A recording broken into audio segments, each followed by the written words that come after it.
against my better judgment. What, you want to hear something funny? Well, before we start, hang on. All right, hang on. No. It's funny. It's funny. All right. Okay, hang on. Before you'll laugh. It's from one of my favorite shows on YouTube. Can you hear it?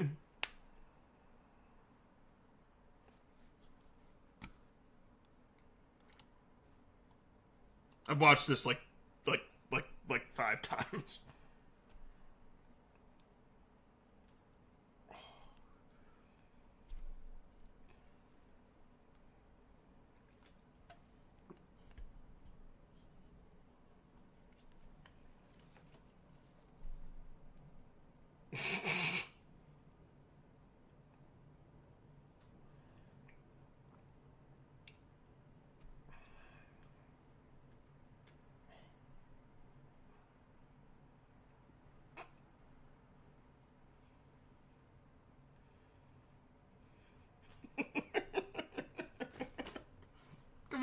Come on, it's kind of funny.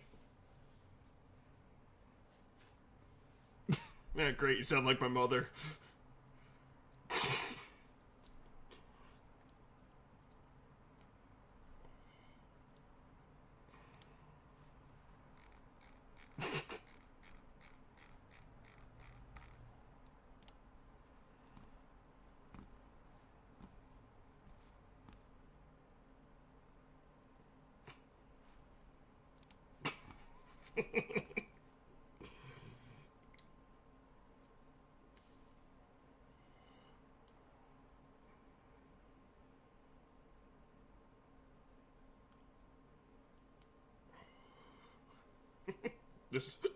Just the fact that because they actually play the news story.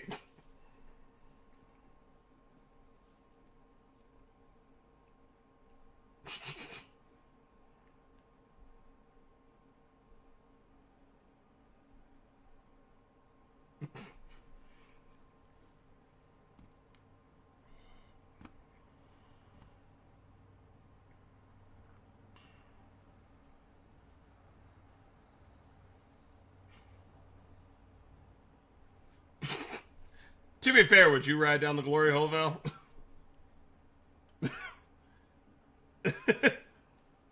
I mean, it goes down into a spillway. You know what I mean? So. Water.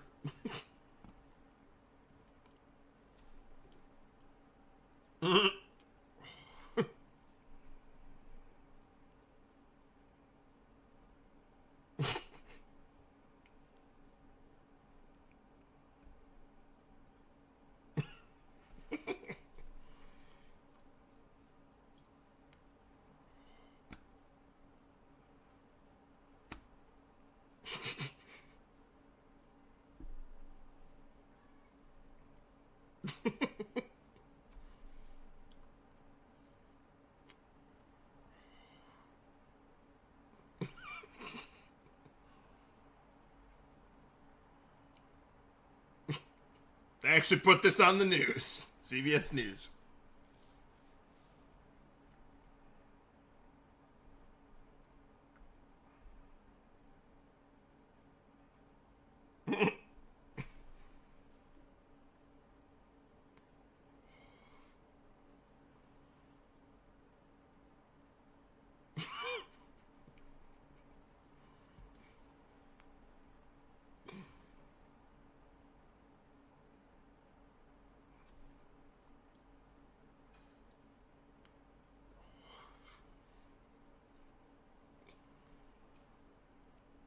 Yeah. See, like you could, like when it's active, you could slide down that. It's like the world's best water slide.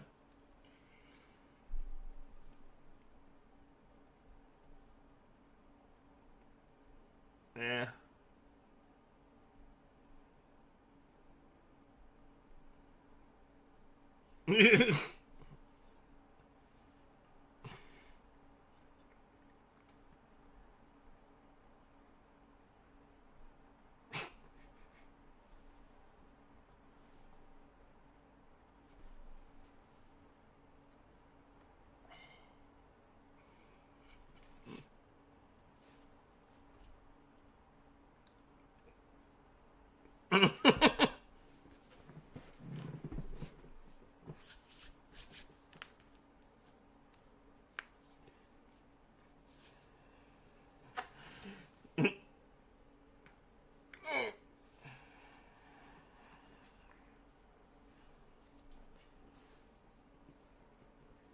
Yeah.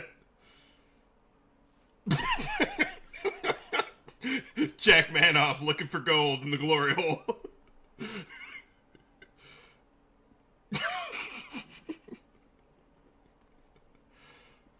Yeah.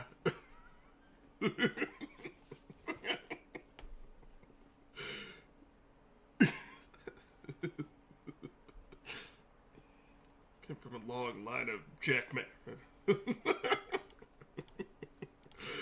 It does make me laugh when people have names like that, though, where it's like... That just reminds me of when you suddenly had to deal with that random ass guy that crashed into your car alongside the your parked away something. Oh yeah, it was like something funky or something like that. It was like something funky the third, and I was like, what the fuck? Yeah, the guy who crashed into Silver. That still pisses me off, by the way. Like, it is, because that was my first car, so I was a little pissed off about that. I really wish I remember the full name now, because it was like Funky the Third. Yeah, Lord the... yeah. No, like No, it was Lord the Funk the Third. Was it Lord the Funk the Third? It's funny how you have a better name of the. You have a better remembrance of the name. Only because, well, no, here's the thing. He had 5 names, he had like 5 names before the third part, and the last 2 are more like title. Yeah. Yeah, that's what threw me off for a minute, because I was like, what the hell? Oh, okay. Oh, God. There you go. Oh, damn it. I'm pissed the fact that the director's cut version of Yakuza 0 is only probably going to be on the Switch. Oh, yeah, no, that pissed me off. Oh, God damn it. Okay. For fuck's sake. God damn it. Alright, because it's doing... For some reason, something changed, changed on everything, so, like, I have to, like, basically, like, reset, like, I think it's because my full screen resolution dropped a lot for some reason. Yes, apply these changes, please. There we go. There we go. Why the hell are my views hidden? I don't know. I guess I'll figure that out in a minute. Alright, hang on. I'll grab my other cigar.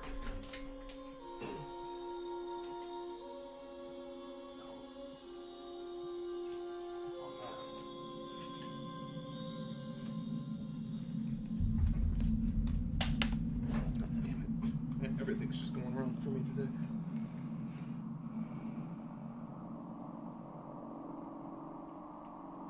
Alright.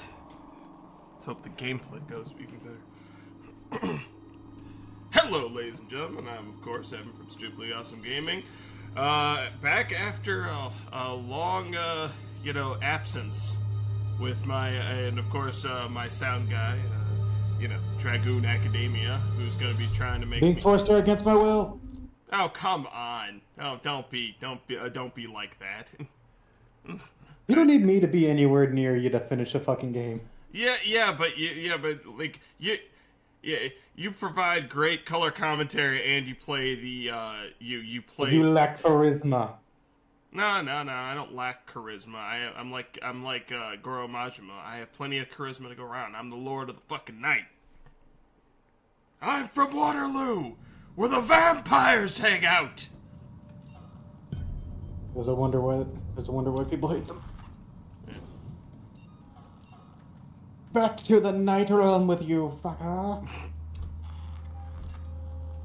No joke, there was a video on iFunny where it was literally a guy dressed up as a priest chatting to his roommate who was coming out of like a red bed sheets and all that, and he's like, back to the realm of darkness, motherfucker, and throws a Bible at him. Or at least some kind of heavy book. It was like a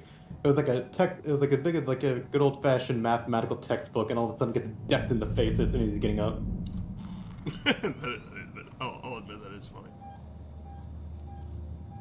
I mean, it's like 6 a.m. outside, and first thing you do is you get woken up by your roommate screaming at the top of his lungs, and then you get a book decked in you.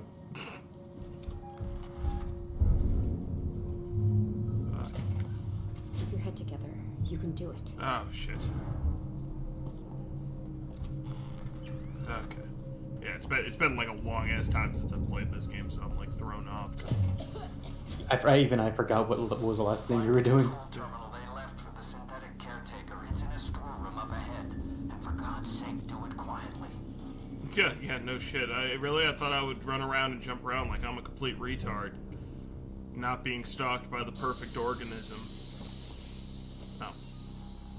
Well, that's not gonna do anything. Yeah, this is what I'm looking for.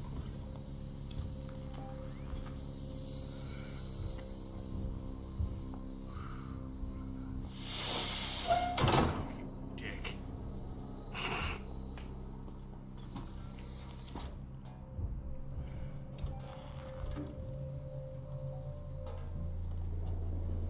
Of course there's...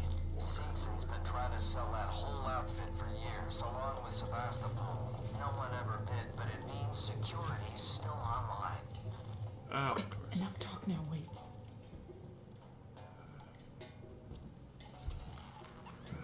fuck. Alright, come on. You know, I always wondered how did the sound effects sound on the official videos? Are they like low volume or do they not even show up? Oh, no, they show up. I'm pretty sure they do anyway. Keyword, I'm pretty sure it's been a while, but... Oh, fuck, I forgot there's security cameras in this area. This is one of the big reasons why I hated this level. I'll think about it like this. You're trying, you're, you know, a high-class celebrity, you're trying to avoid the paparazzi. Oh, God.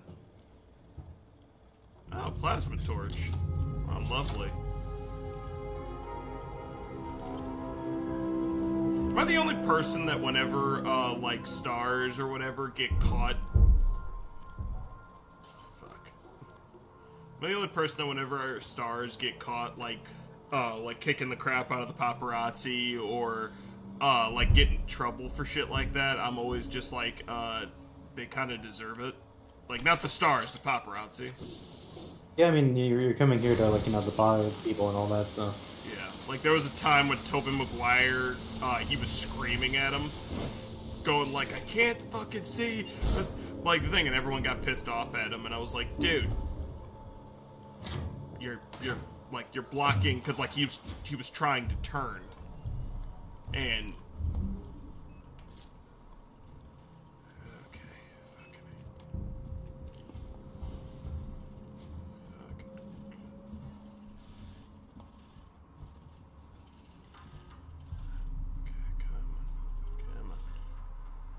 bad path, maintenance system, seeks some fun.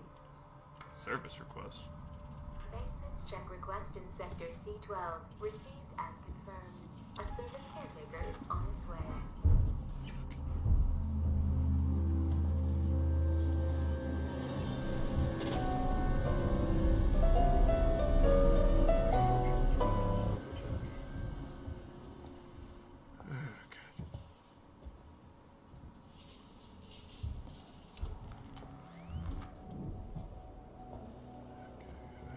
You know, you would have thought they would have upgraded these things with, like, night vision. Or at least thermal sensors. I know, right? Don't give them fucking ideas, man. Now, this game was already made back when? Like, what, 2016? I know, they're making the sequel. And? Do you think they haven't thought of it already by then?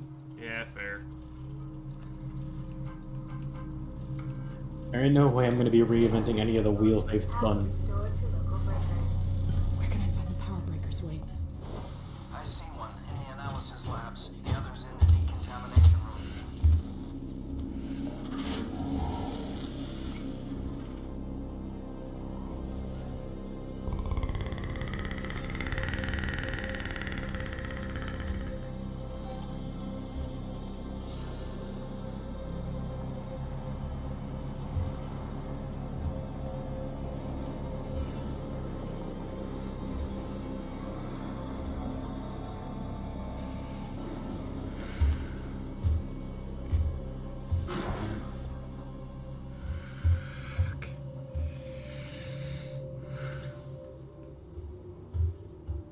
Hazard containment been logged out.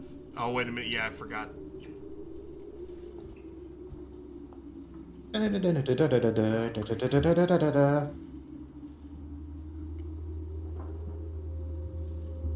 you? Logging report to Apollo. Hazard containment breach logged.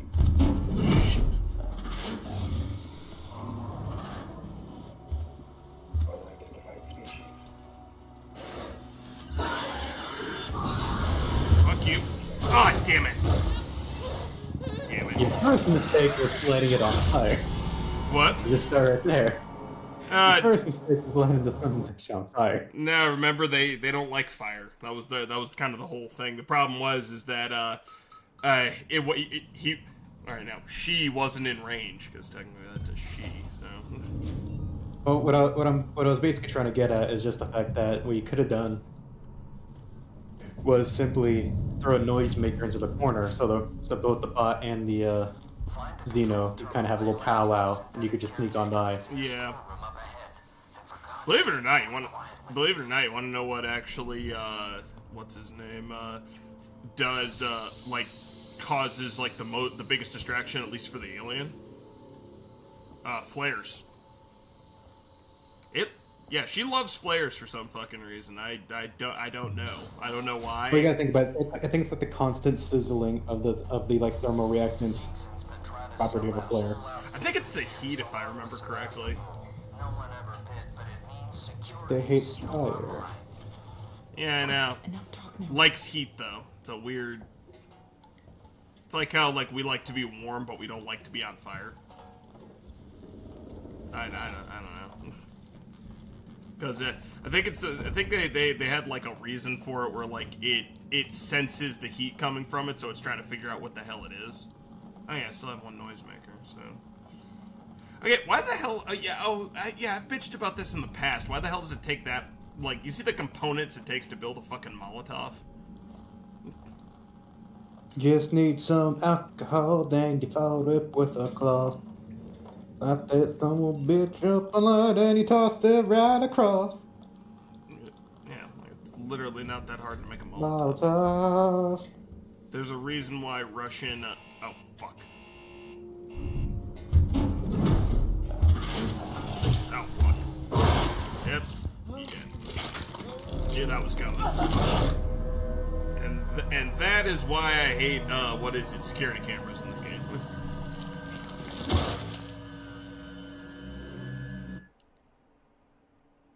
Look, their ID tags to find out more.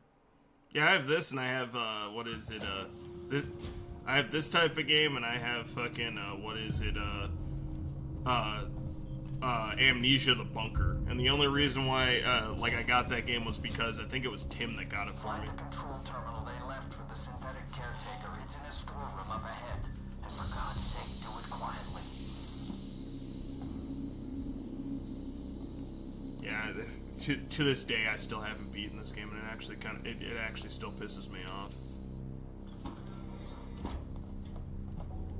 And the only reason I haven't beaten it is I couldn't get past the hive level, and the hive level, oh sweet. The hive level has face huggers, and as soon as you kill a face hugger, Mama Bear, yeah, Mama Bear comes running. Believe it or not, in lore, the drones are actually like highly protective of the face huggers. Because, like, that's how they procreate and stuff like that. Okay, there's... Okay.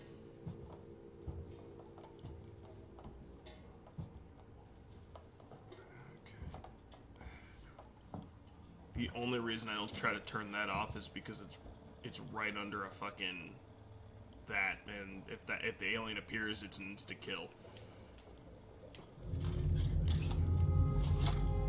Plasma torch.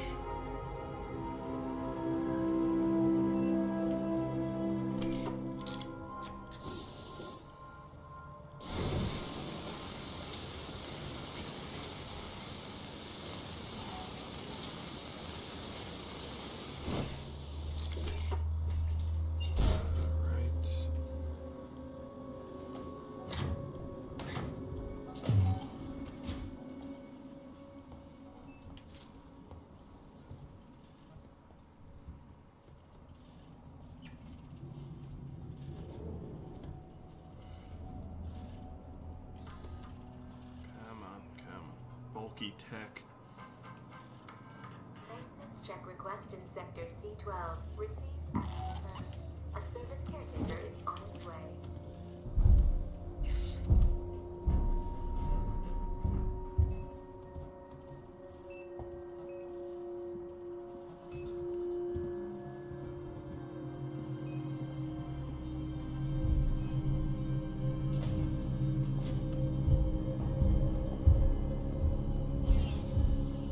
With things like someone behind you, telling you everything will go away.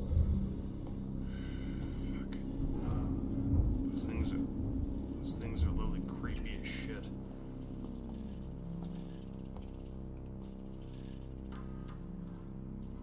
Come on, come on, come on, come on. Facilities re-enabled. Power restored to local breakers. Where can I find the power breakers, Waits? I see one in the analysis labs. The other's in the decontamination room.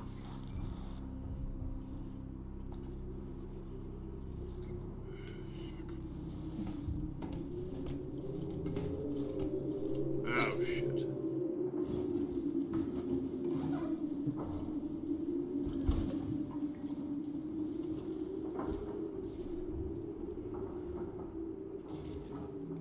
Fuck, the door's locked.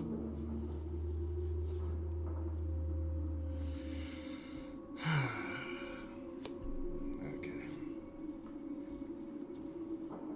All right.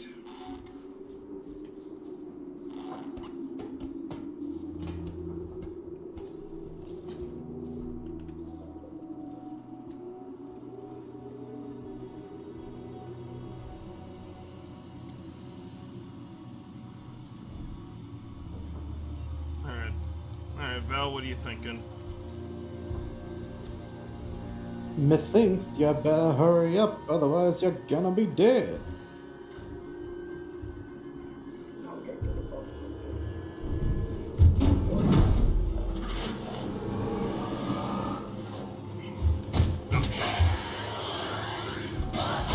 Ah, damn it. Wah, wah. Yeah.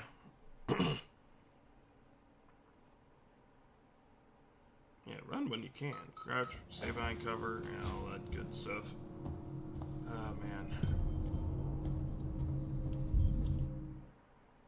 Oh, wait a minute. It pauses the game when you bring up the map? I thought it didn't for some reason. Anyway. Well, the more you know. Yeah, I know, right?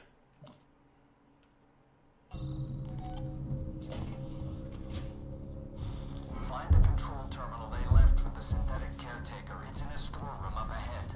And for God's sake, do it quietly. But tell me what to do. Okay, there we go. Yeah. Yeah, legit. It's funny because my girlfriend actually met the guy who plays Kane, the guy who plays the synthetic in the first movie. I actually asked her, like, is he creepy in real life? She's like, not really. He's really nice. And I'm like, yeah, that's honestly what I find amusing, because I'm like, he was really in what is it, in the first movie and in Romulus, he was really fucking creepy. I also really liked what's his name? I really liked Romulus. That was actually one of the few new Alien movies that I really enjoyed. Oh god, I hate all the rumbling. Oh, damn it.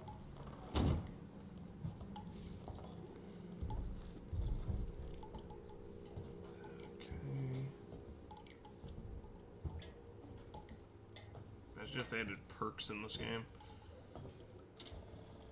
You can now move 0.5% faster if the alien spots you. That should be a joke, and it should say in parentheses, like that matters.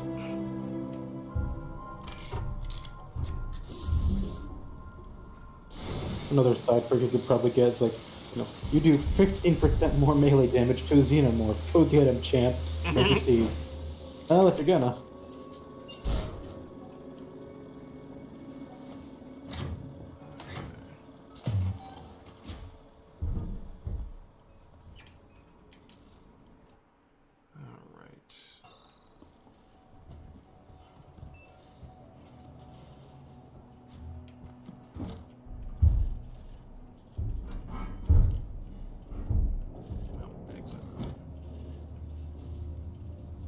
does flamethrower feel like?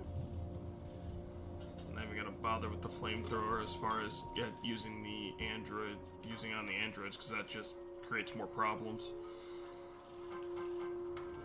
Maintenance check request in Sector C12. Received and confirmed. A service caretaker is on its way.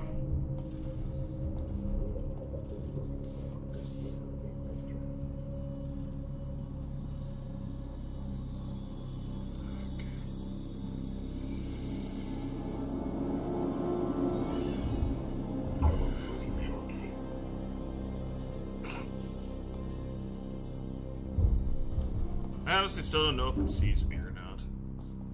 But I'm assuming since he said I'll be with you shortly, that's a yes.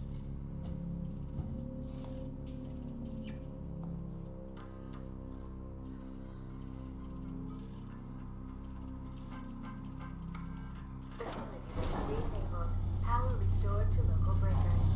Where can I find the power breakers, Waits? I see one in the analysis labs. The other's in the decontamination room.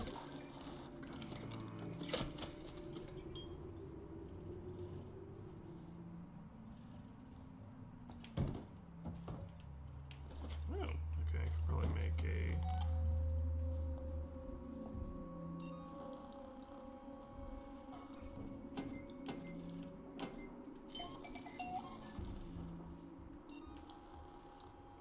And I still have a good amount of stun baton, so. There we go. Okay. Alright, I gotta unlock that. I gotta. Because the one thing I do like about this is I like how you can actually lock doors down.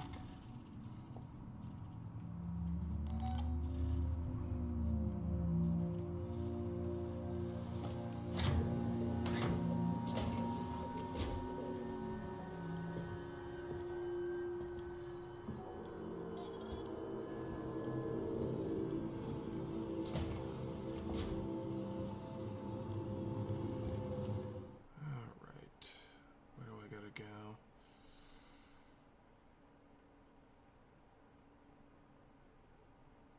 Question is, how the hell do I get... Oh, wait a minute, I think I know how I gotta go through there.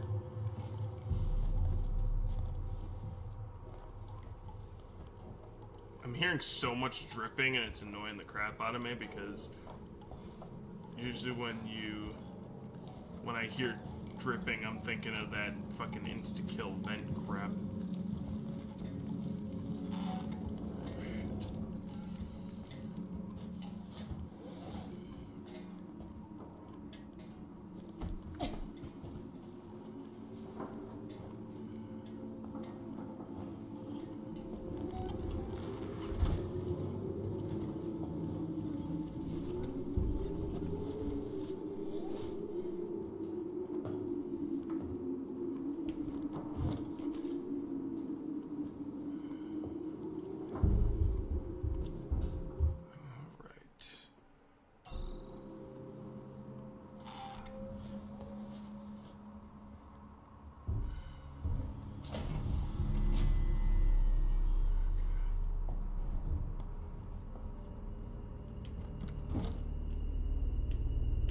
The good news is this is starting to look a little familiar.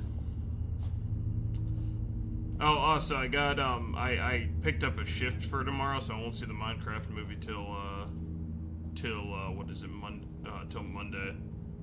But I will let everybody know what I think of it. Apparently it opened to 125 million at the box office, so. Yeah, but when you think about the realism of how good of a movie it could potentially have been, you gotta remember that a good fraction of that is due to families being asked of their kids to go see it. Oh yeah, no, I fully agree. Well, all I'm saying... I've seen some clips of it here and there via Twitter, and just from what I've seen, and apparently I think like one or two of them were like some of the more, I guess, like background information kind of scenes. The movie isn't exactly the best, but certainly not the worst. No, because when I think about, man, this movie is pretty bad, but then I think of the Borderlands movie, it's like, nope, still better. Yeah. Out of everything, nothing will ever, like, dethroned Borderlands movie. And by Yeah. the way, Dragon Ball Evolution got dethroned because of that. Yeah. That's how bad. Or you And mean mind you, Snow as a kid, White? I enjoy. No, Dragon Ball Evolution in terms of Quality. what's it called? Not quality. Like I associate the Snow White movie with more of like standard Disney movies. No, fuck away from me. We were having a conversation, damn it. Yeah. Anyway, I was associating the Dragon Ball Evolution movie with more akin to live edition adaptations, but I could also factor it into game adaptations as well. Yeah.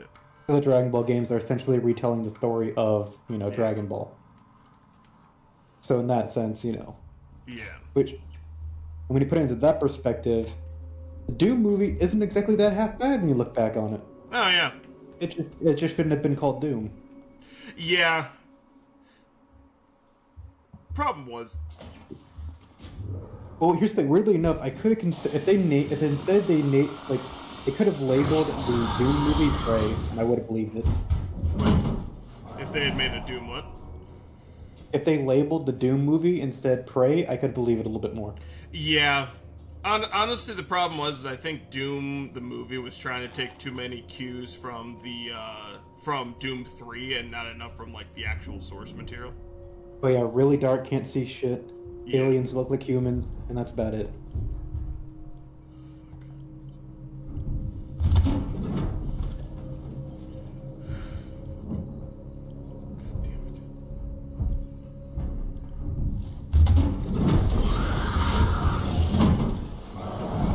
I'm really just getting annoyed at it just dropping in whenever the fuck it feels like it. Like, I get it, it's at AI, it's just when it just pops up right in front of you. Yeah, the closest thing I could describe is...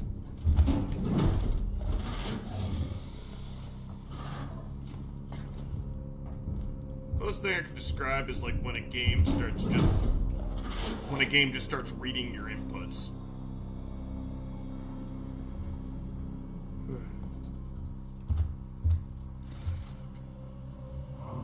Like,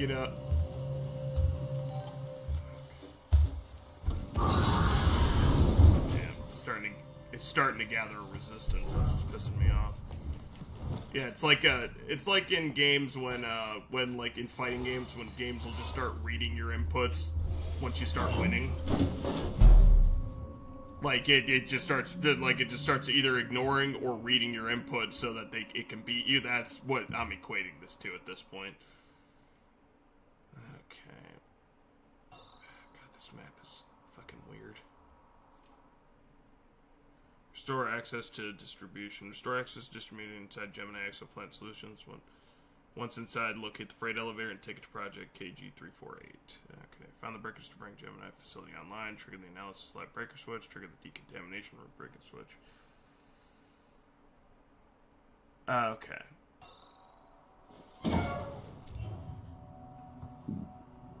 Good.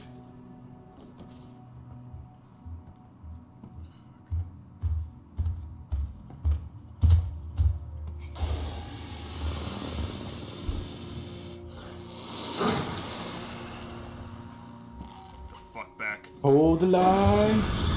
Never mind. Yeah, it's starting to become resistant to it. Requiring more. Yeah, I'm out of fuel now. Oh, you better work fast. Yeah, tell me about it. Come on, Ripley. Use those muscles.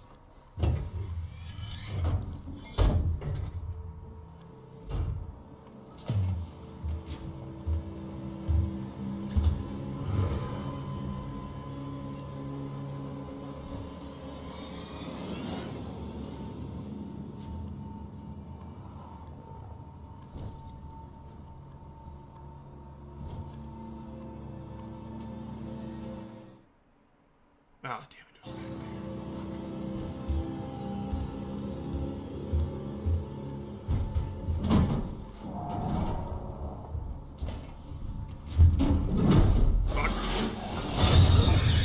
Fuck. Cause an alien to retreat using a Molotov. Retreat from fire.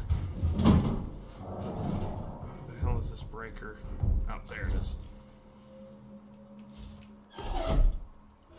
One day,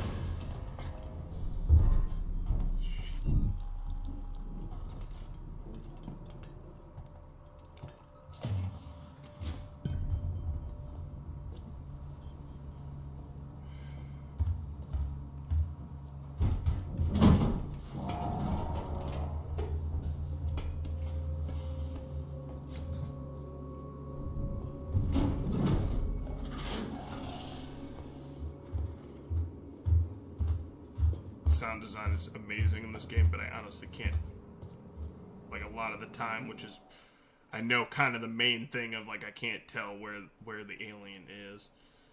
Okay. Trigger the decontamination. Where the fuck is the decontamination room? Switch floor. Ah, damn it, I think fuck, this annoys me, because I think I missed a, map piece. Restore power. Mother! God. God damn you, AI. I'm hating you so fucking much right now.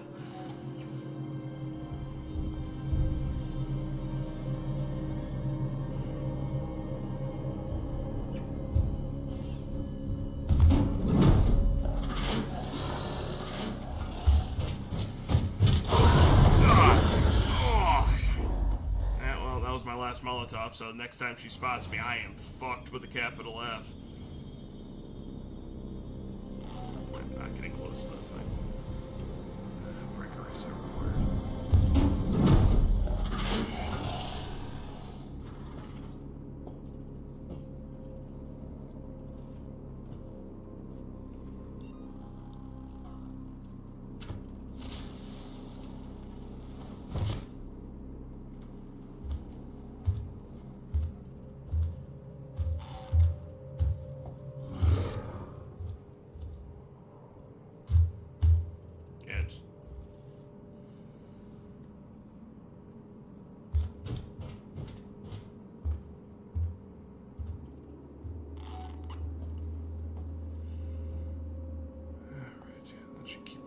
For a minute at most.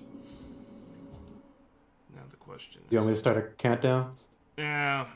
No, that should be alright. I'm just, like I said, I'm trying to figure out...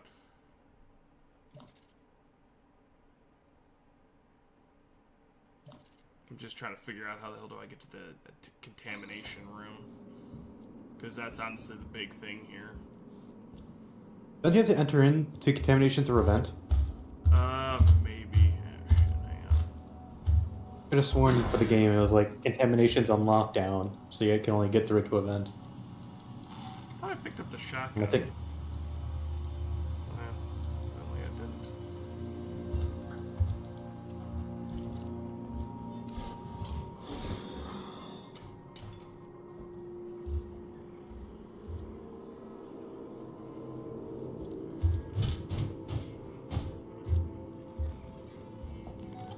Yeah, you get that white noise. Okay, come on. There we go.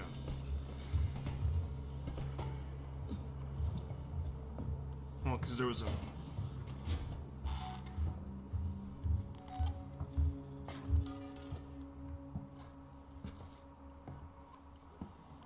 Because there was a vent right here, though.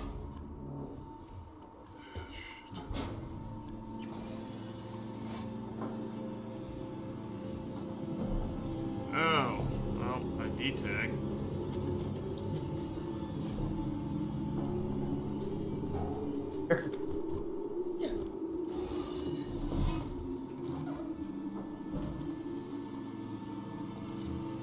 Not exactly what I was hoping for, I'm gonna be completely honest.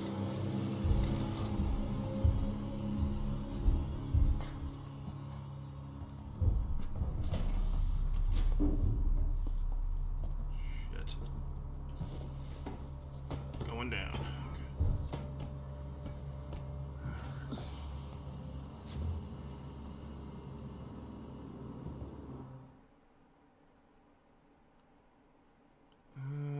Legend, there we go. Now there's a rewire system there.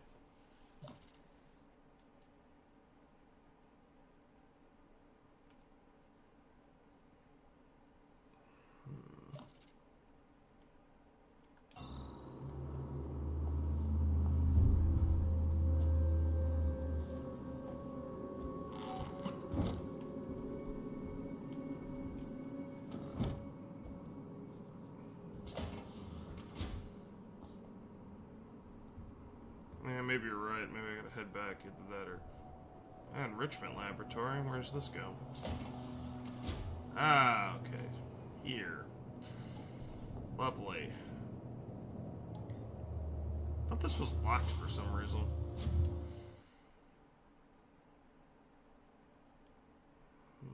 Or Yeah, me.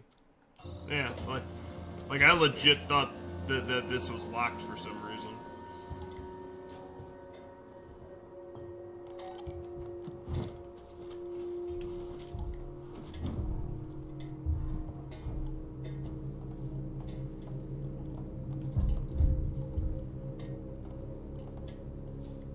Oh, wait a minute. What if I have to go... What if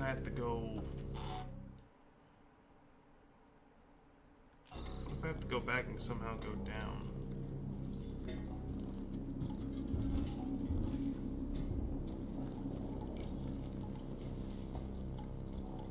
Because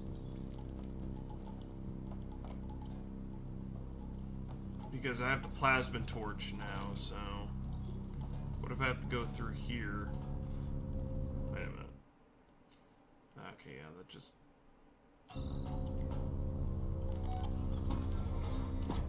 Yep. God damn it.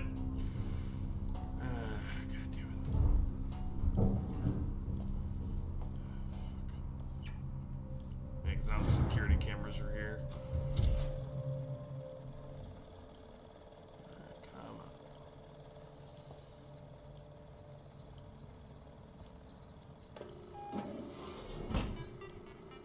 Come on, boot up.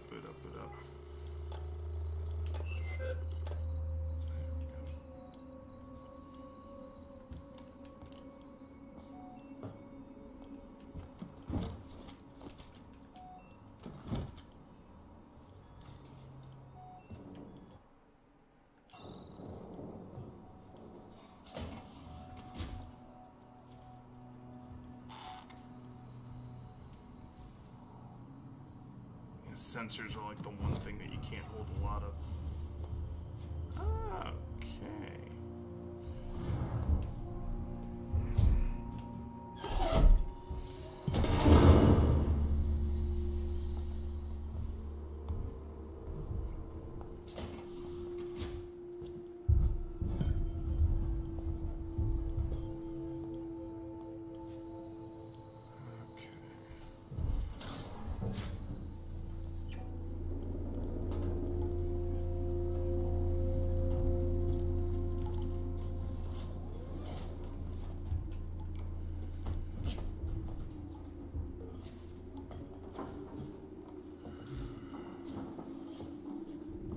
I already know it's gonna pop up soon because it's been a little too long since I've had to deal with it.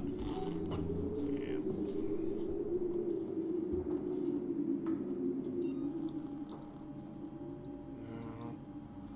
Okay, well.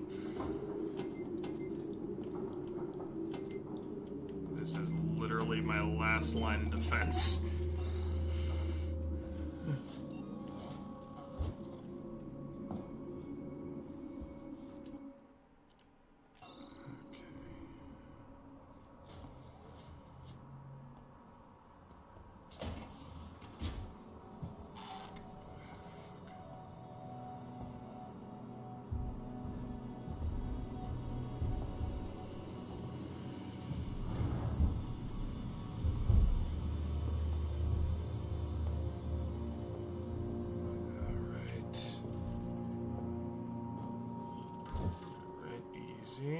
Easy.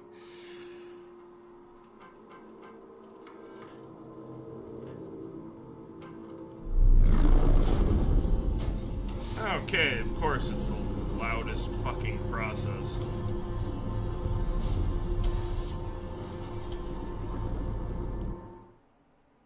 Initialize the distribution cost.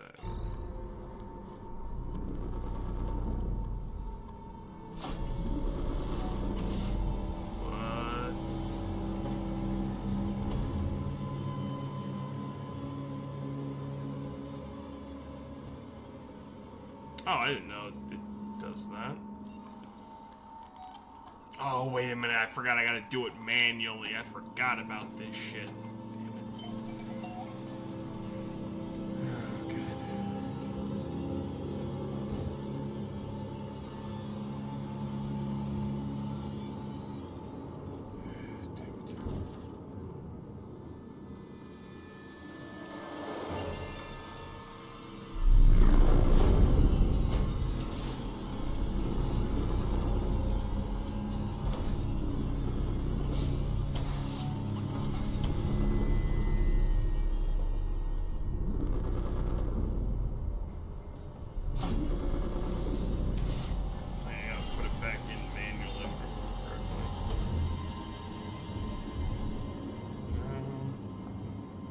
energy flow installation required. I might have to. Okay, what if I put in a service request? Fuck. Yep. Gotcha. That's fucking get the hell off me.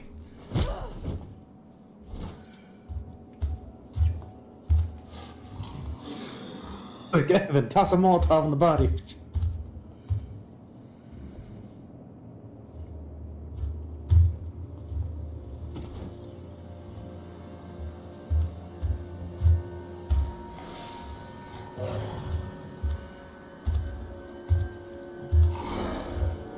Isn't there a staircase to the right? Doesn't look like it.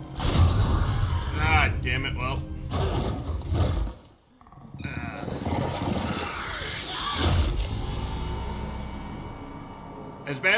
As bad as it sounds, I'm kind of glad about that because I used up all of my fucking flamethrower ammo, and I didn't want to have to go through the game like Yeah, that. you were kind of drowning yourself in Molotov cocktails.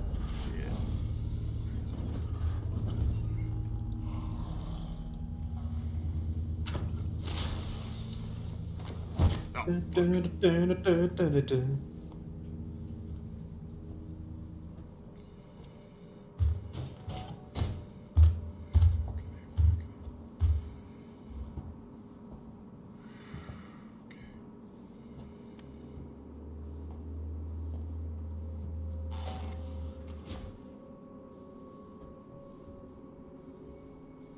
yeah, I'm getting the fuck out of here. Climb. Come on. Damn. Hey,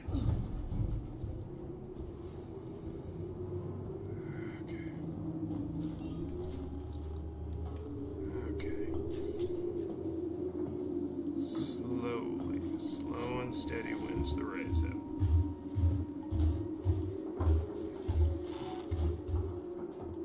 You know, you say you're fine, but you're not really fine.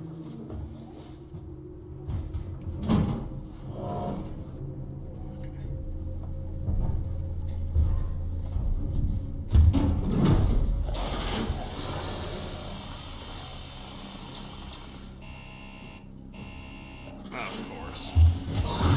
Rejected!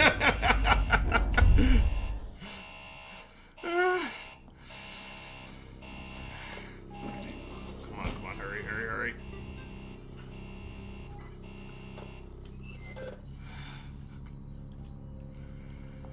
That literally could not have statistically gone worse. Well, how honest do you want me to be? Honest as possible. Fuck it. Honesty is the best policy. Alright, well, to be frank, it could have just said F the game results and just go straight for you. Yeah, okay. I'll give you that. 'Cause at the end of the game, the game is generally programmed to go after a player, go after this instance, and go after, objective B. Wait, whoa. But it tends to favor one or the other.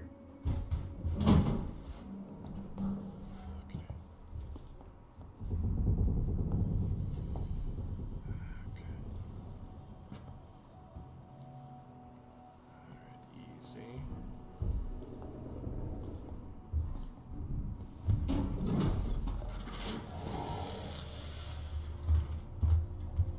Your worst nightmare.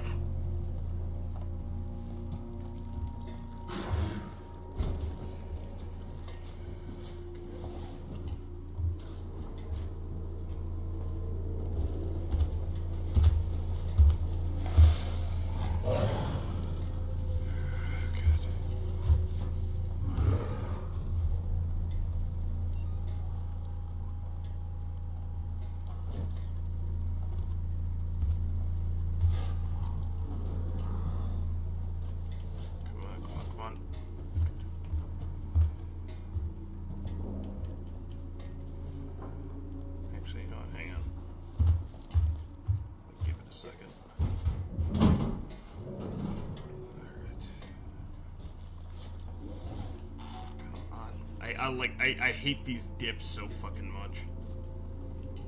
Because the inputs are so fucking... Because I actually have to hit A to climb into it. There we go.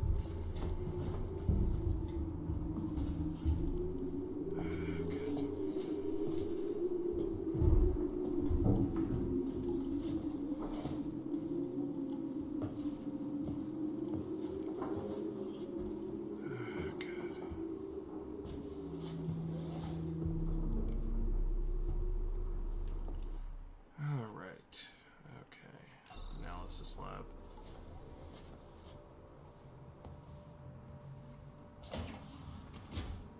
I go for the depot.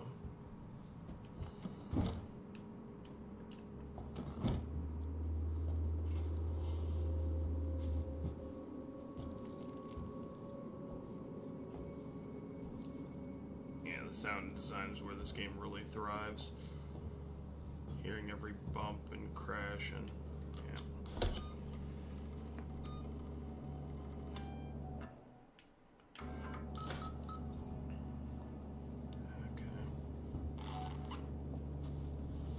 I'm gonna be objective and say that was probably the best move. You think that, Val? To be honest, Evan, I have yet to be in a situation like this before, so I'm kind of in, going in the blind here, so, You're in uncharted territory at the moment. Okay. I've dealt with stealth missions. I've dealt with missions involving aliens. I've dealt with missions involving stealth and aliens. I have yet to deal with a situation that involved those circumstances, but the factor is I can't do shit against the alien. Besides scare it away with little 5-it. So, yeah. I mean, we've played Alien Fireteam, but then again, we were able to just decimate shit. So. I can kill them with a machine gun that has auto-aim. Yes, yeah. I can handle that. Except for that one time I still think was hysterical, Built by the Lowest Bidder. Built by the Lowest Bidder. Remember that? Mm. Yeah, it was in Aliens Fireteam Elite.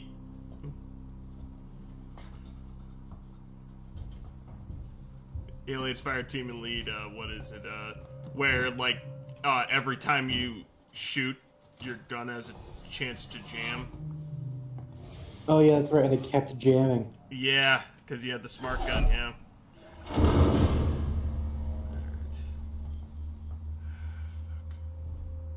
But mind you, the chance was very, it wasn't even like high, it was very low, but for some reason, it was like every time I went to reload, it would just keep jamming.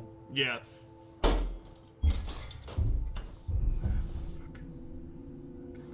Hurry.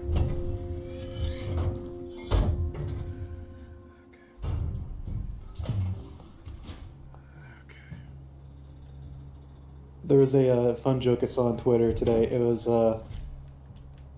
like Nintendo games will cost $80 for digital, $90 for physical, and then caption below that if you're a number from One Piece, and so began the great pirate era. Yeah, I saw that. Well, okay. A friend of mine got a message saying that they're going to be like they might mess with pricing as far as not Nintendo games, but as far as the Nintendo Switch 2, just for the fact that because of Trump's tariffs.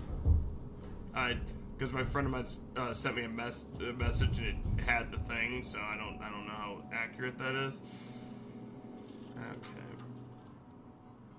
Yeah, but it supposed to just one simple fact of the matter is with the whole pricing range and the fact of the perpetual like time needed for certain games to be fixed. Not like they gave us the statistics of what the Nintendo Switch 2 can do, but that doesn't necessarily mean that all the games are gonna run as expected. Yeah. There's a lot of game companies that just kind of like say what they want to say to grab attention and then proceed to, do whatever they can to maintain it. Yeah. And there's fairly.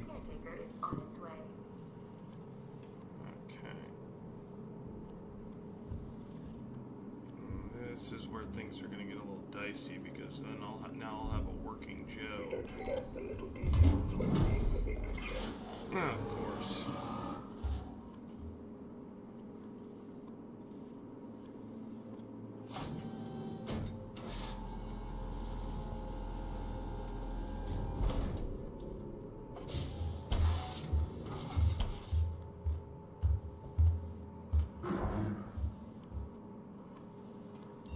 But I mean, I mean, Tomorrow, together, logging report uploaded. I mean, to be fair, I don't know what they'll end up doing with the Nintendo Switch 2. I mean, it could be really good. I mean, I'm gonna be angry. I mean.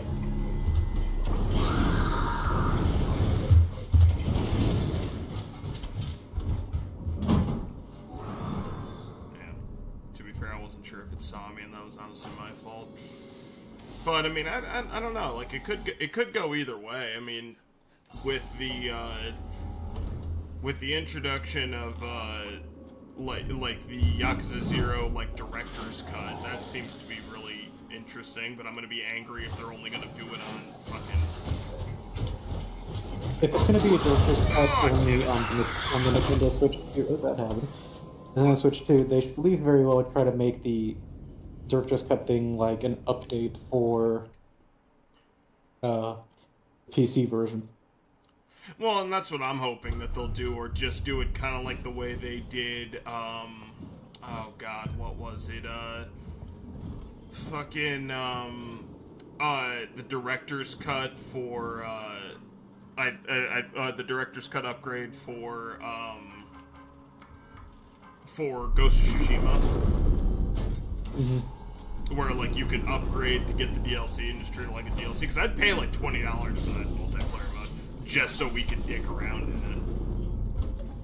I mean, there's 80 characters to unlock, and I'd want to see exactly. I'm actually wondering how it's gonna work. Well, I would assume it's kind of like. This is gonna be weird, but it's gonna be kind of like Mercenaries, much like the Resident Evil, where you and up to 3 other people can fight hordes of just generic enemies. And then there'll be like a boss enemy or something. Exactly, and then it's just like it builds up a score depending on who takes out what you do to take them out, interactions with the scenery, etc. Well, there better be heat moves. I would assume there would be, because the fact that from what I could see in some of the pictures, what's kind of weird.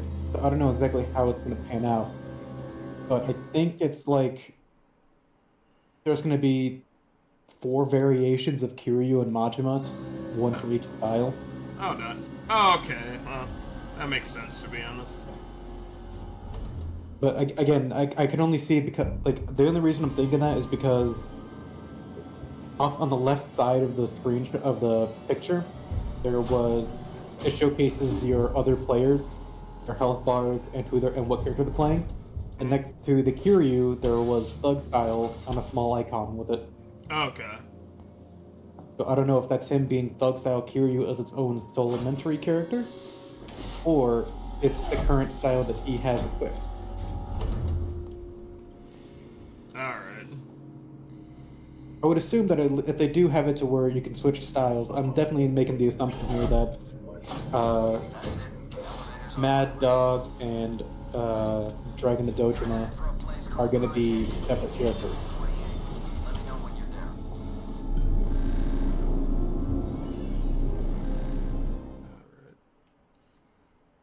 Alright. I'm gonna go all the way back to...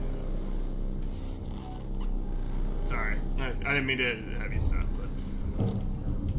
You're fine.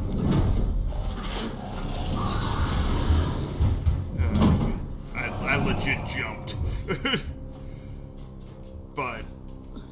But yeah, I mean, it could be pretty much anybody's game with that.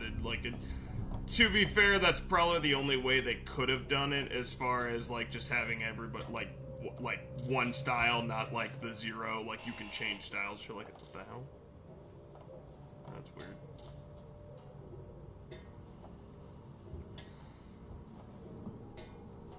But it could be very interesting.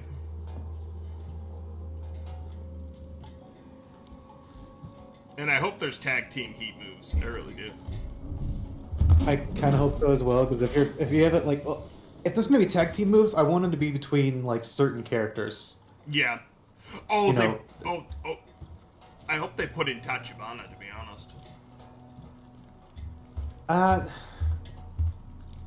They might, but that might be also tricky, because remember, he was mostly known as a figure for just being like one-handed and being like leader of his real estate group. Yeah.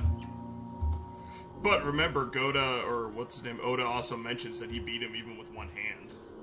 And he does have, like, he does have a prosthetic arm, so... Oh no, it's not even just. I think no, it's just not. It's not a arm. It's quite literally just a hand. Yeah, forearm. But what's it called? It would kind of make me. It kind of makes me wonder though. Like, would they include Taiga Saijima as one of the characters, even though he was only mentioned in Zero?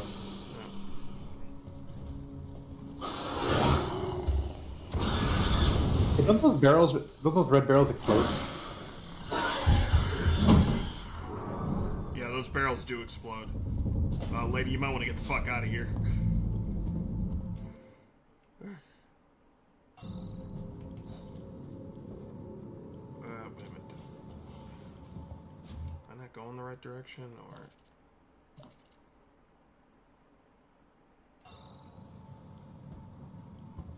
Oh, wait a minute, I think I gotta go down.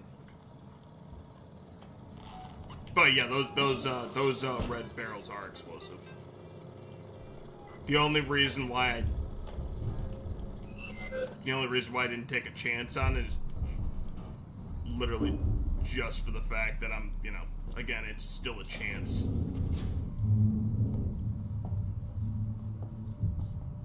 But I mean, there's if I remember correctly, there's tag team heat moves for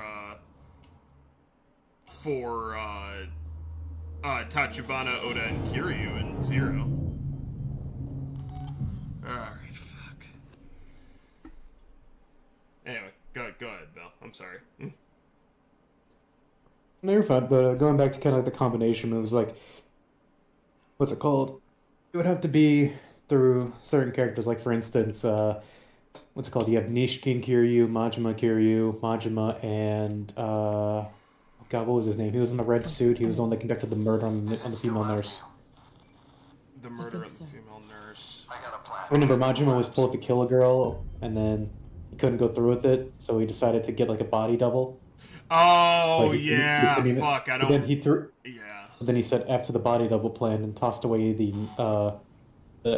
things he needed for it. Yeah. And then he comes along and does it for him, and then in the news it comes out like that, but... Yeah. Damn, I forgot. It's funny, because I'm playing Zero, and I forgot about that. It's weird, I'm not playing it, and I've never... Yeah, no, I don't remember his name, that's the issue. Here, I might as well just look it up since I have the opportunity to. Yeah.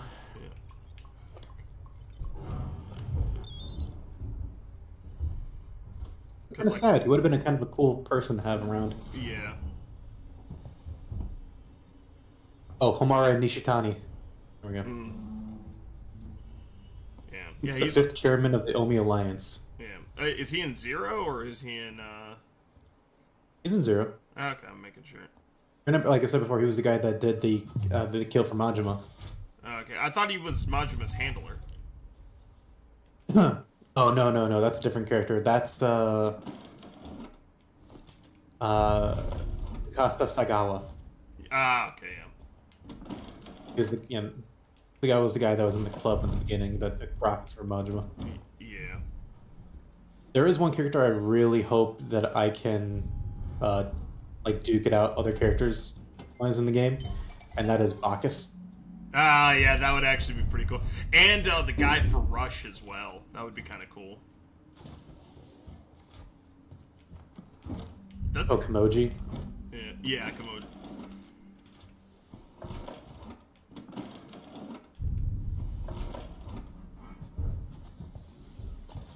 I'm actually gonna laugh. And part of me kind of also hopes he can play as Pocket Circuit Fighter and Miracle Johnson. Oh god, that'd be hilarious. They'd be kind of like spoof characters, but it'd still be fun nonetheless. Just have it be a reskin for like Majima's Breaker or something like that for Miracle Johnson. Oh yeah, and then for Pocket Circuit Fighter, it could just be a refitted version for what's it called, Rush style Kiryu. Yeah.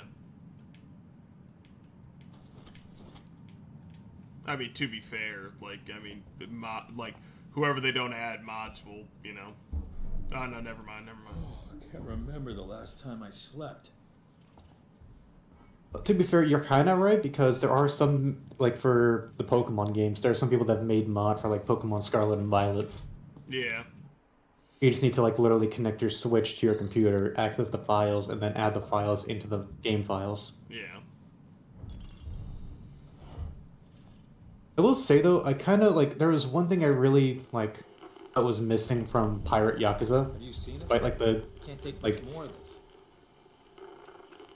I get the fact that they had Yakuza style, and then they had Mad Dog and they had Sea Dog, Yeah. for the two styles. Similar to how Kiryu had his Yakuza style and his Agent style. But I feel like at that point, Majima would have still like, I kind of wish as you got more memory, you would have unlocked more like sub styles, as it were. Where if you're using if you pick up a weapon while in Mad Dog style, you could use eat moves from Sluggard. Oh, I feel bad for that guy. He gone die.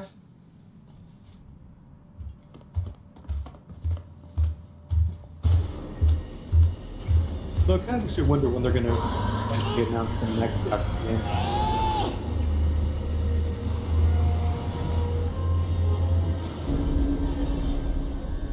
Yeah. Well, when they're gonna what? When they're gonna release the next Yakuza. Well, I shouldn't say release. When they're gonna announce the next Yakuza game. Yeah. They did, I honestly think it's safe to say that the next one's probably gonna be, I think it's like Origins or whatever. And that's the, one from, the one where it goes back to the 1910 to the 1920s. Remember we saw At that point. Well.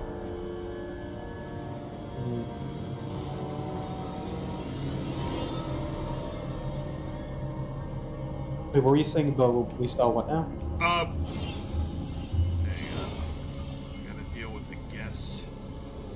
Remember at the Video Game Awards we saw the like the thing for like I think it was like Origins or whatever, where it was or like I forget the name of it, but it was the one where like it goes back to the 1920s or whatever. Like it was. Oh, I think. Yeah. Um. It's like Project something. I've So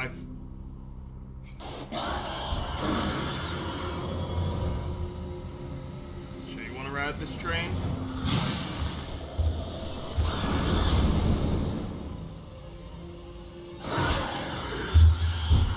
Yeah, all aboard, Evan. Yep. Come on. Come on. I have to keep testing it.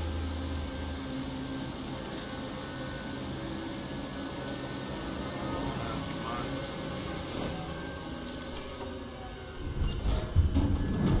We had the Project Century, and it was taking place in 1915. Yeah.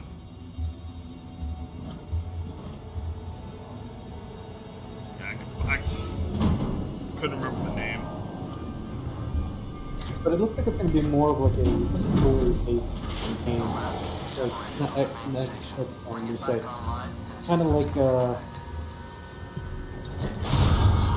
feels to me like it's going to take kind of like Looks like it's gonna be what, Bell? Sorry. like it's going to take like the more like Ghost of Tsushima approach. Yeah, which still would be good, but it does look it you can't deny it does look interesting, but I wouldn't be surprised if that was their way of teasing like a whole new combat system for Yakuza. Kinda like the way they did Like a Dragon.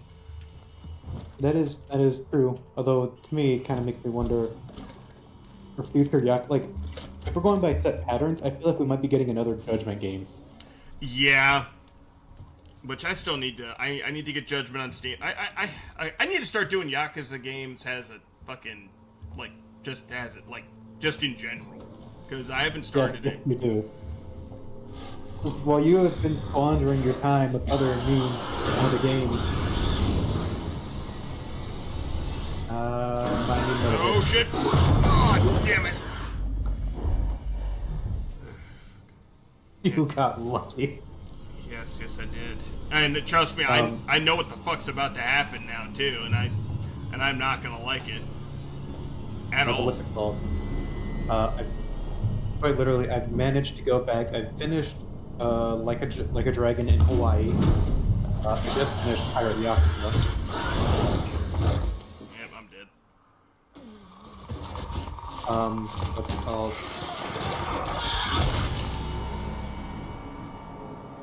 And now, right now I'm just trying to, I guess for like a better word, calculate when the best time would be for me to go back and finish Ishin. Is it still after you? I think so. I got a plan. Head for the labs. Part of me also needs to go back and, like, I've been making progress recently, yesterday and today, of Super Robot Wars 30. I want to finish that before I get a full, like, day of release trailer for Super Robot Wars Y. Yeah, it makes sense. I mean, I actually thought about, with my first Yakuza game, I actually thought about doing, what is it, not Zero, but doing Ishin, just to kind of get the feel of it again. Even though it's not... I'll just say this right now, it's probably better for you to do it Zero. Okay. Then I'll try to... I'll try to rush through Zero, then, right now, just so I can do it on Legend difficulty. So the reason why I'm saying it was just best to do Zero is mainly just because of the combat, because Zero has a good combat system as a base, but then you get to Kiwami 1 and Kiwami 2, and it's a smooth transition into that. They're good on that part.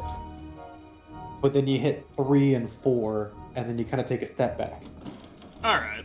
Makes sense. And if you're going into that kind of like, if you're going into that kind of combat system from Ishin, you're going to notice you're lacking a few things that Ishin has compared to the other games, and you're going to be kind of going through that subconscious thing of like, oh wait, I can do this, go to press the button, it doesn't do what you think it does, and then you're... Okay. You know, like, there's a reason why you kind of like, where they say you can start with Zero, but, you know, maybe if you're wanting to do Ishin at one point in time, maybe do it after you finish... potentially after you finish like 6. Okay. Because then you get into Like a Dragon, which is the RPG, but then you also have the man who erased his name. How are you enjoying Sevastopol? Very well.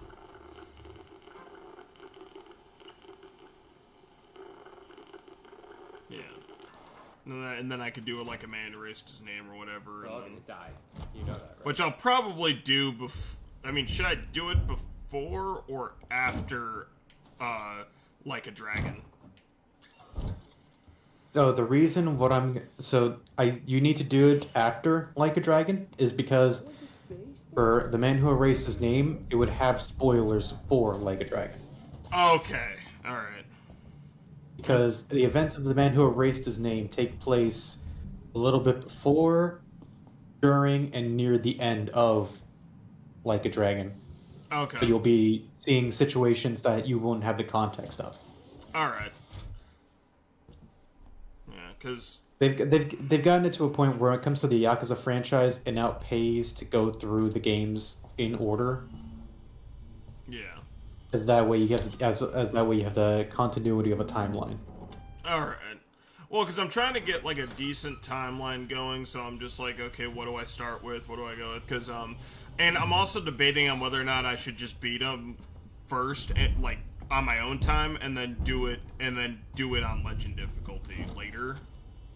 Or I would say just beat it as a stream, and then Okay. maybe go back to it later on as a challenge stream or whatnot, where you can post at the bottom of like how far do you get after playing the game's Legend difficulty for so and so. Okay.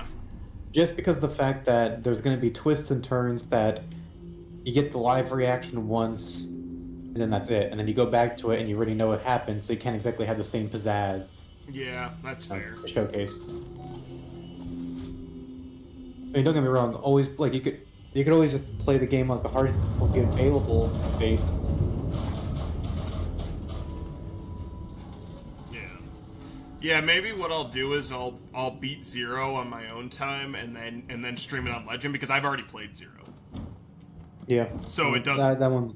Yeah. Yeah, that one is fine. But when it comes to just like enjoying Yakuza, you should really like enjoy it for the story itself. Yeah.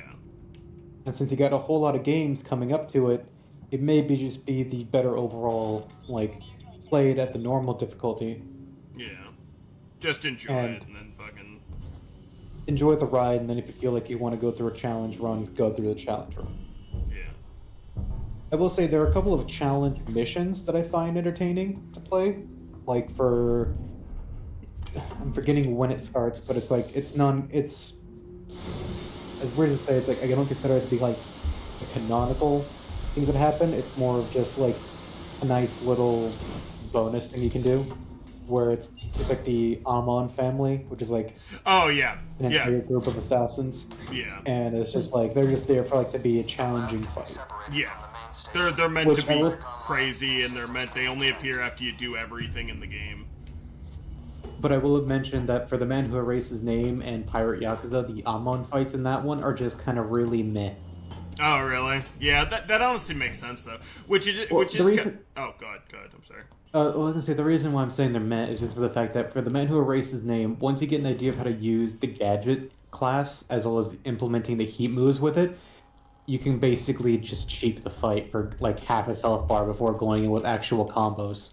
Okay. And then for Pirate Yakuza, it's literally you can avoid a good majority of his damage by just wearing one accessory ring, which is to nullify projectile damage, so bullets and guns can't go through your guard.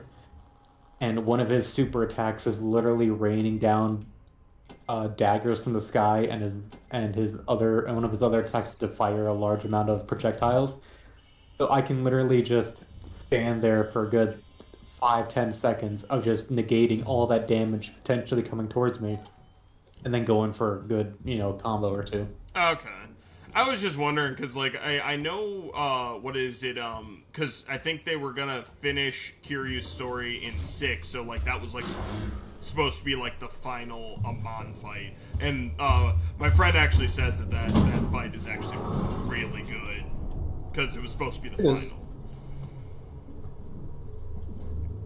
My only question is now, like, how they're gonna, like, the next Yakuza game that takes place in the more modern age. My guess is that the minigame for Ichiban is gonna be finding various Yakuza members that join under your banner, and you basically have to find them jobs. And that'll be the one story. Yeah, that would actually be pretty funny. Yeah, where he plays like a hello work and all that. You basically play as like someone to get them a job, and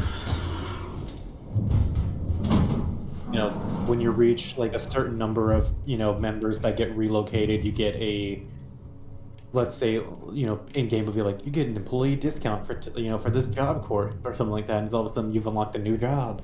Have they confirmed that they're gonna just stay with the RPG? Well, that was confirmed back with Like a Dragon, where for Ichiban's storyline they were going to stick to the RPG. Okay, because I don't know how long they're going to keep going with Ichiban, so that's why I was wondering. I would say Ichiban has one more game in him. Okay. I'm being honest. That makes sense. Because if it was like Ichiban and they started his story of being like a young member of the Yakuza being tossed into the prison. Well, I shouldn't say it. He was. I should probably like read. I should read it. Here comes Lala. Doesn't like the bright lights. It's a vampire. Nope, it's the purple time. Fuck away from me. Anyway. Okay. If it was like a member of,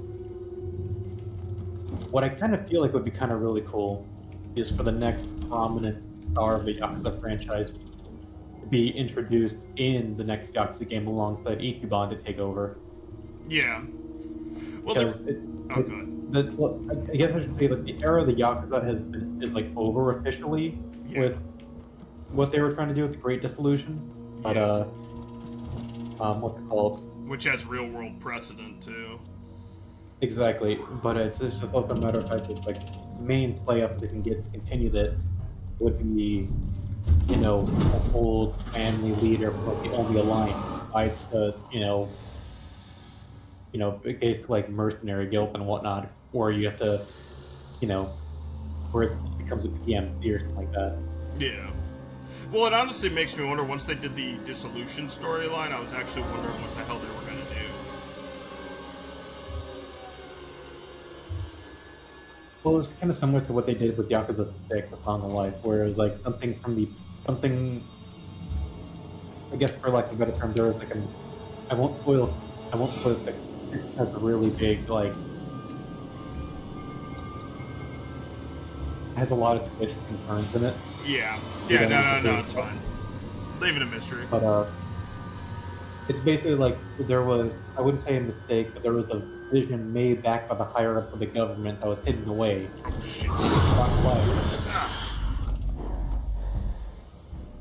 That was Back on the table. Yeah, that was honestly my fault in the fact that, like, I was just waiting. 'Cause I'm like,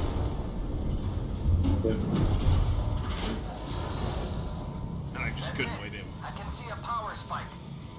Now, reconnect the lab systems to Sebastopol from the console in the central lab. We're counting on you, Ripley. I don't know if you know this, but I'm early in the shit. Yeah, literally, and that's kind of the issue.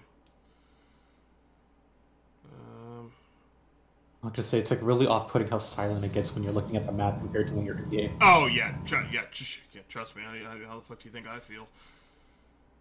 But my projection for like the next Yakuza game is just simply this, where there's going to be a fairly young Yakuza member that was a part of, that got, put in their Great Dissolution mark and whatnot from the Only Alliance side, and essentially in his hometown or current, town of business and whatnot, he meets up with like Ichiban and whatnot, and he has to work with him together to kind of like,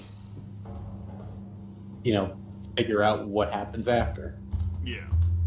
That way you can introduce a mini game, you can introduce the next character to potentially take the lead of the story. In fact, they could probably do, if anything, because of like the whole Hawaii game and whatnot, it could be like, Yakuza in America. I'm actually surprised they didn't do that route before. I'm also extremely surprised that they hadn't done, it took them a while for them to do, like, kind of like an American character, like, added to your party. I was really surprised by that. Well, let me see here. Like Dragon, it was, you had the Chinese Mafia, Zhao, you had Honhee, or not, it wasn't Sunny, it was Zhongyu or Zhongji from the South Korean Gomiju. No, it wasn't even the Mafia. The Mafia was down. Ooh. Yeah, don't feel bad about that, because I was honestly probably gonna die there either. Anyway. We just got Commander Steel. What's it called? You had an old retired beat cop. You had a homeless man. Who wasn't really homeless, really. You had a hostess, and then you had Emmy, who was a up and coming. That's something they could do. They could bring back Emmy as a character for the next Yakuza game. That'd be nice. Because she's a CEO character that was looking to, that was like, it wasn't mentioned, or it wasn't officially mentioned in the base game, but it was shown that Emmy had gone to America, or to Hawaii for a CEO convention for proper business management. Oh, yeah. So what they can do is, like, if they're expanding to America, that could be one of the ways they offshore the Yakuza minigame, where you find various members of the old Yakuza, and you have to, because you could have that way, like, the opposing factions, as you will.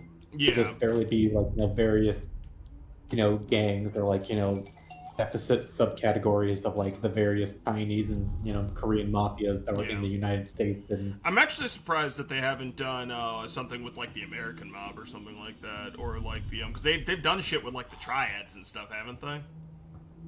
yeah, they did, but there was They did stuff to try it, but in the same game there was also America. Oh, I didn't know that. There was like it was Cosmo's brother that was mentioned, or no, that was like one of the main antagonists. And he was also working with another American assassin. Okay. They were there to subdue certain targets to quote unquote keep some secrets hidden. All right. Have you watched the Like Again, a Dragon show on fucking Amazon? The only reason I haven't watched it is I've been having issues with getting the UI to work properly.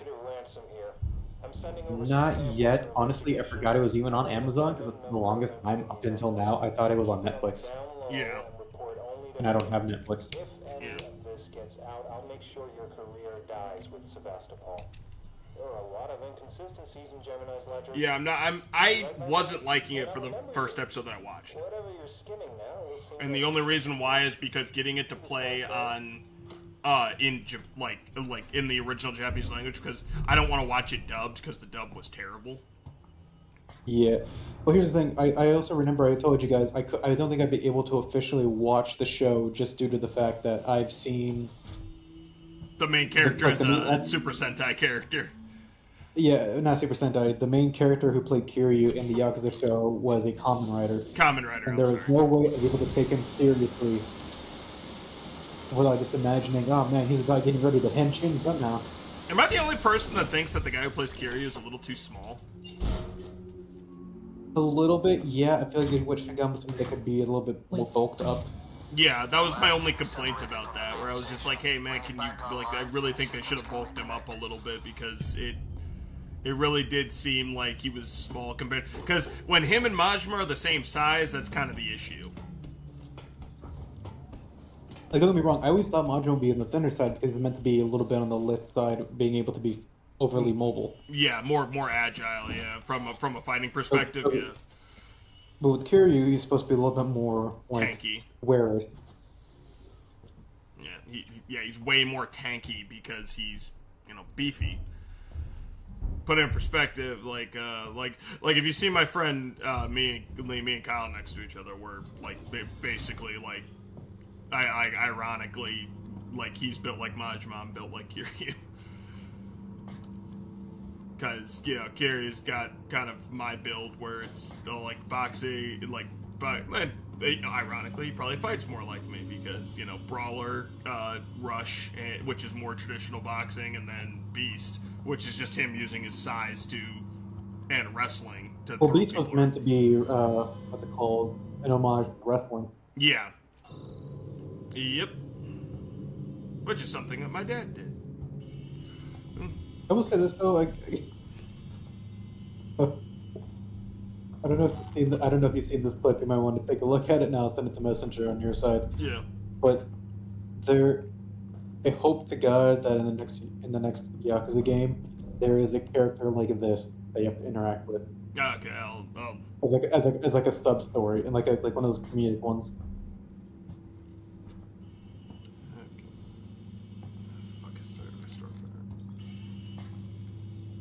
Okay, hopefully I can get in there and save, because I'm getting tired of doing this shit.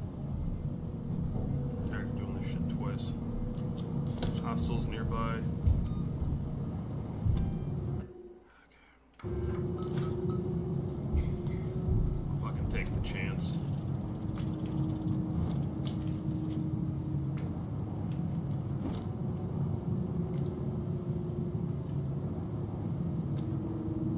Yep. I'm not going. Yeah, not going over there. I mean. Of course. Turn around and see that.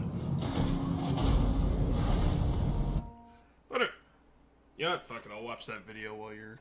Since I just paused it for a second.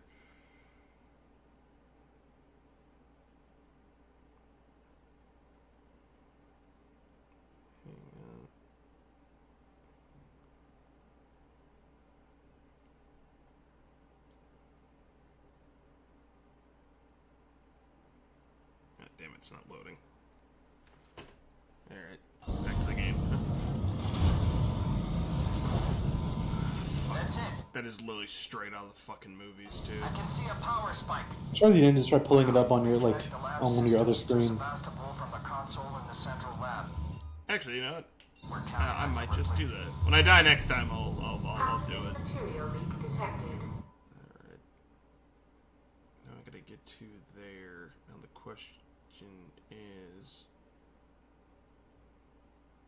Yeah, I think that way is the best way I can do it. Sorry.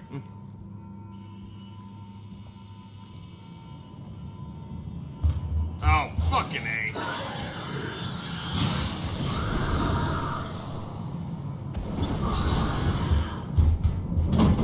Get away from me. And this is literally, after this is the most difficult fucking part.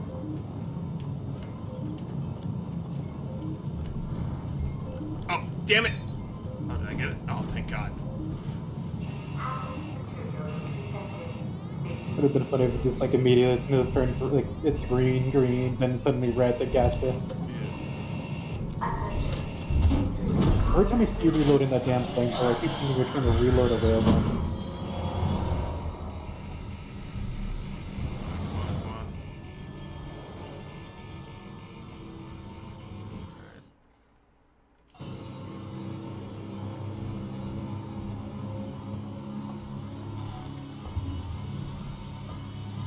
I'm sorry, Ripley. What? Jettison procedures underway. What the fuck? Oh, fucking prick. Yeah, he just fucking launched me. Oh, great. Now I'm stuck with this thing. That's why I said this is gonna be like one of the hardest fucking parts.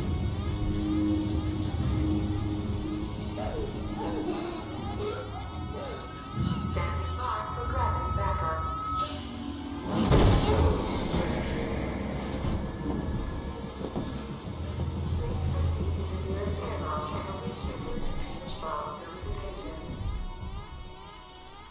And we're spiraling, of course.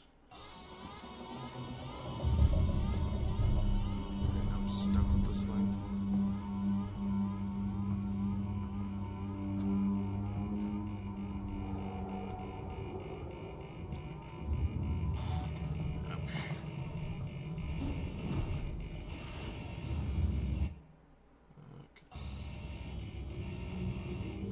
Please proceed to the nearest airlock and await emergency response notification.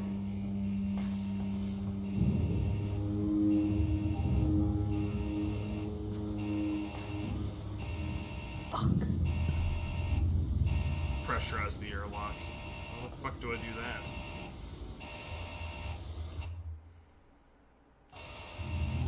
Oh, of course, I gotta go near this thing. Airlock pressure.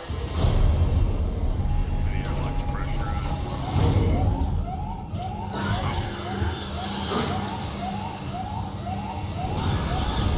Fuck away.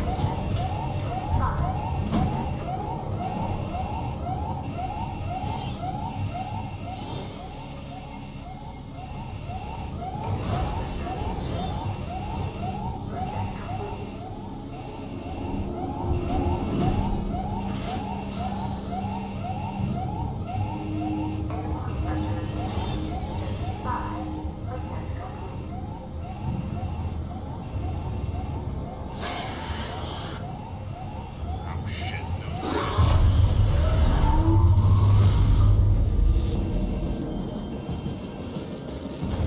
Fuck you. Mate. Oh, okay.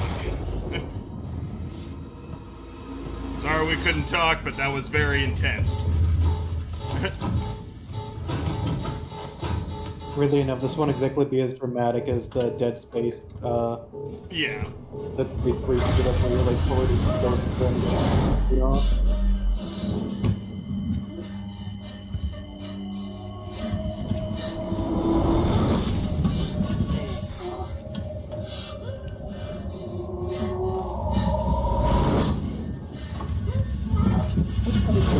Instead of like attaching like a grappling. Something like a grappling hook. Yeah, just like a magnetic hook or something like that. Yeah.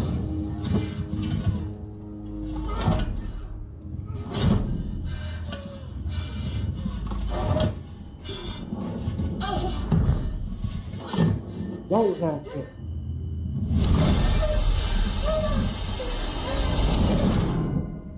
Oh god.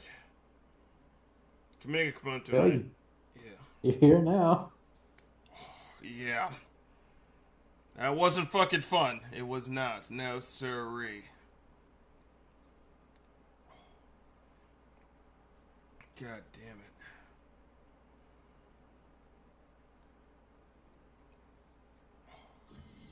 I don't know, yeah, because it could be, I mean, it really does, like, make me nervous for the Yakuza series, because I do love it, but it's just also, like, how long can they keep going? You know what I mean? There's always that, like, thing in the back of your mind where you're like, man, how long can they keep making games like this? Well, the way as I see it, the Yakuza games are in the same realm of John Wick. As many as like the As the fan community base wants. wants, yeah. I mean, yeah, But here's 'cause- the thing: it wasn't until after, I believe it was like after 5 and 6 is when the community really started picking up speed. yeah. You locked me in. You blew the lab into space. I had no choice. No choice at all. You saw that thing. You saw what it could do. I had to get it off the station. By any means necessary. Yeah. Use me as bait. Leave me to die. And it goddamn worked, Ripley. It goddamn worked. I got that thing. Jettisoned it into the gas giant. The station's safe. There's that. And there's the fact that you're a heartless bastard. I'm heading back to the Bureau. We can discuss your methods there. Ripley out. What about the second one? If there even is a second one, I mean, that's kind of the spoiler alert. Isn't that the magic? Isn't that the movie magic of that kind of thing? There's always two. You just don't see them both in the same room. Something like that. Like, it's usually like where they're... Always assume this with an Alien, where there's one, there's more. Oh god, I just realized Aliens, at the end of the day, Aliens is just quite literally Ghostface, but sci-fi. Pretty much, yeah. I mean, to be fair, Scream was literally just meant to be a joke on... Oh, the shotgun. There we go. There you go, now you got it. Yeah, because I thought I had the shotgun for some reason. Don't forget the key. Yeah. I mean, how could I forget the key? And I think I've already fucked up the thing for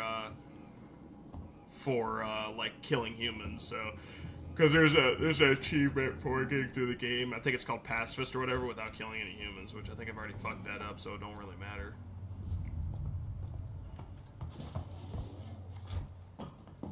But like, I think if you shoot the alien in the head with the shotgun, it stuns it. Because I've seen people do like survivor trials and shit like that where it's worked, but it doesn't mean I'm gonna try it. But yeah, Alien was always kind of or like Scream was actually started as like a satire for horror movies. That was kind of what it was supposed to be. Oh yeah, this is where I arrived in the beginning. I just realized that.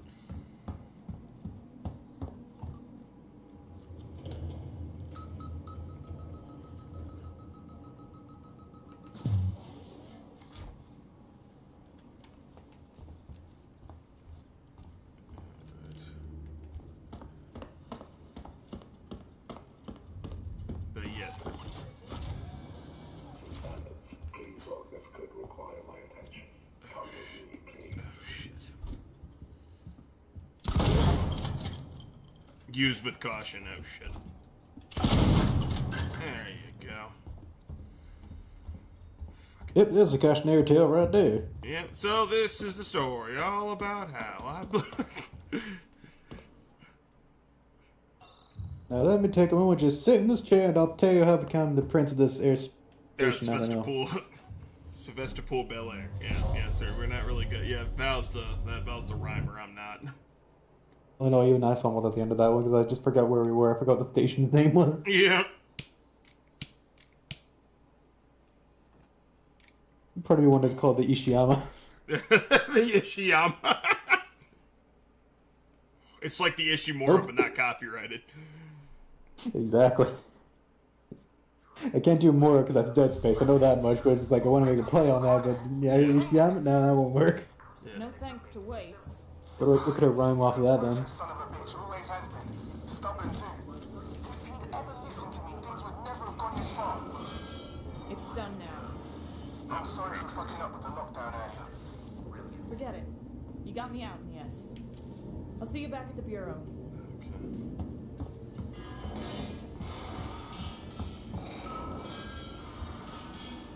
God, are they...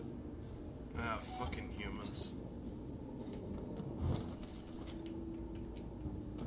Through this, I promise. Polite people, I don't know this one. You're not welcome here.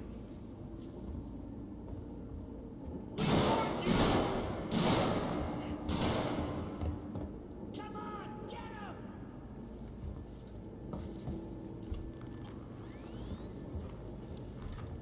Well, I'm also just... We got this here.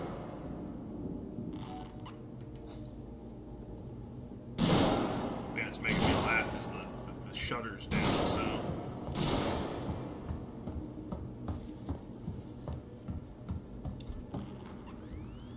Oh, the question is, how the hell do I get through the block?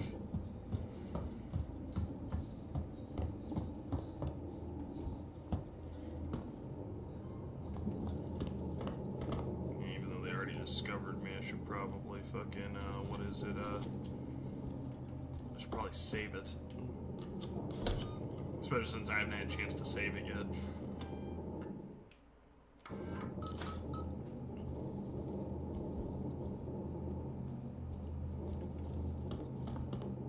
Huh.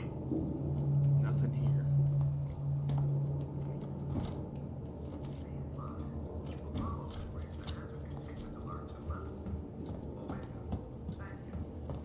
Yeah, I'm honestly still surprised that fucking what's his name, that Keanu. Well, I wouldn't say surprised. That's not the right word.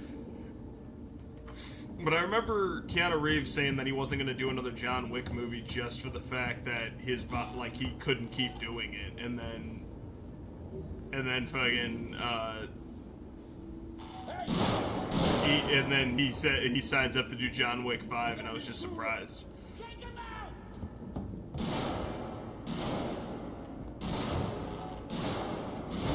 Because it's a grate in front of us. Do you guys not see that, or just? I feel like it's just like the principle of the thing, really. Yeah, it's starting to feel like that. It really is. The other end. Over there.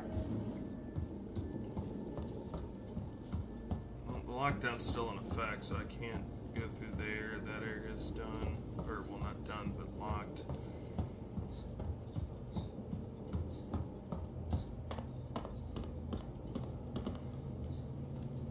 Huh. How do I unlock this area?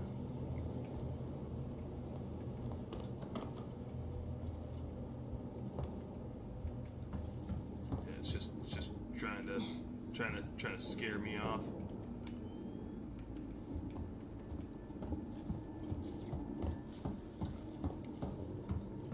Yes, I come from a long line. Sorry, I'm just thinking of that. Like just funny names.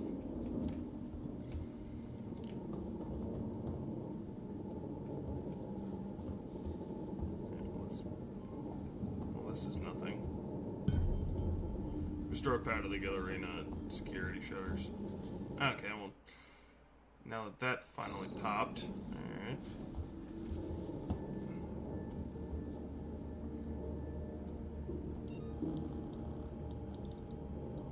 Hey, it's me, the person you're looking for.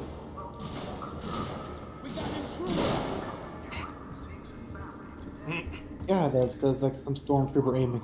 Yeah, well, I mean, there's a shutter, so it's kind of like, yeah, there's really nothing. Well, no, but like there's there's like, you know, the slitted, you know, mats between it. So for the lack of better terms, if he just walked a little bit closer, he'd have a higher chance of hitting you. Yeah. But even then, as it were, he shot the same spotted thing like 3 or 4 times in a row. Yeah. These guys. So that's cool, but he's not factoring in Yeah. the fact that there's cover. Yeah, well, at the same time, he's not exactly like I'm wondering, like, okay, are you shooting to actually hurt me, or are you shooting to fucking like to scare me off? Yeah.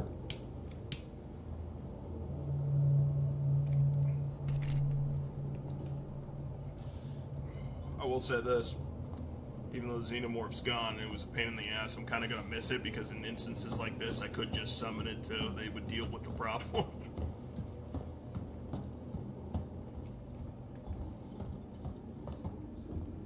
And now the major question is, how the fuck do I, like, what's the deal with, like, how do I restore power? That's kind of...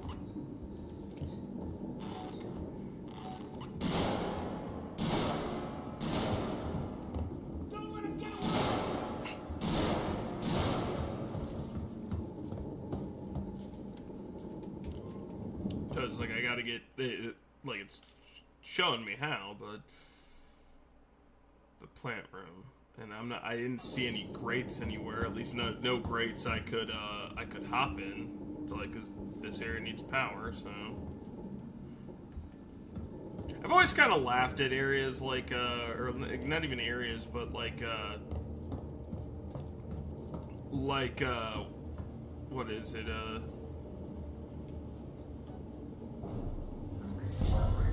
but I've always laughed at like old like sci-fi that like it has like really bulky tech. I always found that mildly amusing. Oh, where it's like really inconsistent. Yeah, well, like I wouldn't say like the Terminator movies, but like Alien is kind of good about how like there's a bunch of bulky tech. So like look at the motion tracker. Like this is bulky compared to like what we have now. Or kind of like what Star Wars had, where everything was just kind of like giant consoles, or what's it called, HAL in the Space Odyssey? Yeah, like where it was just like a thing of like, okay, or Demolition Man was probably a good litmus test for that too, because it's kind of weird. Is I never really consider it to be a sci-fi movie, if I'm being completely honest. Well, it's because it called so many things that it's kind of like, Yeah. Yeah, no. Like that's literally. Still waiting for the franchise more though. Yeah, I mean honestly, we kind of have that. Like we kind of. Remember the franchise war were an actual thing where it ended up with Taco Bell being an actual restaurant. Yeah, Taco Bell like ruling over everything. Yeah, I remember that.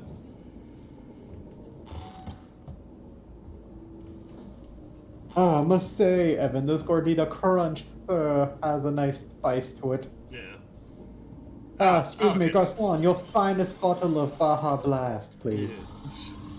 I haven't seen Demolition Man in quite a while. I honestly, well, but like it was also a thing of in that where like they didn't realize that like, oh yeah, things were gonna get smaller. That's what that's basically what like bulky tech means, where they just thought everything was gonna get bigger. It wasn't gonna it was never gonna get smaller, which I always found funny because I'm just like, why would it stay big? I just never understood the logic there.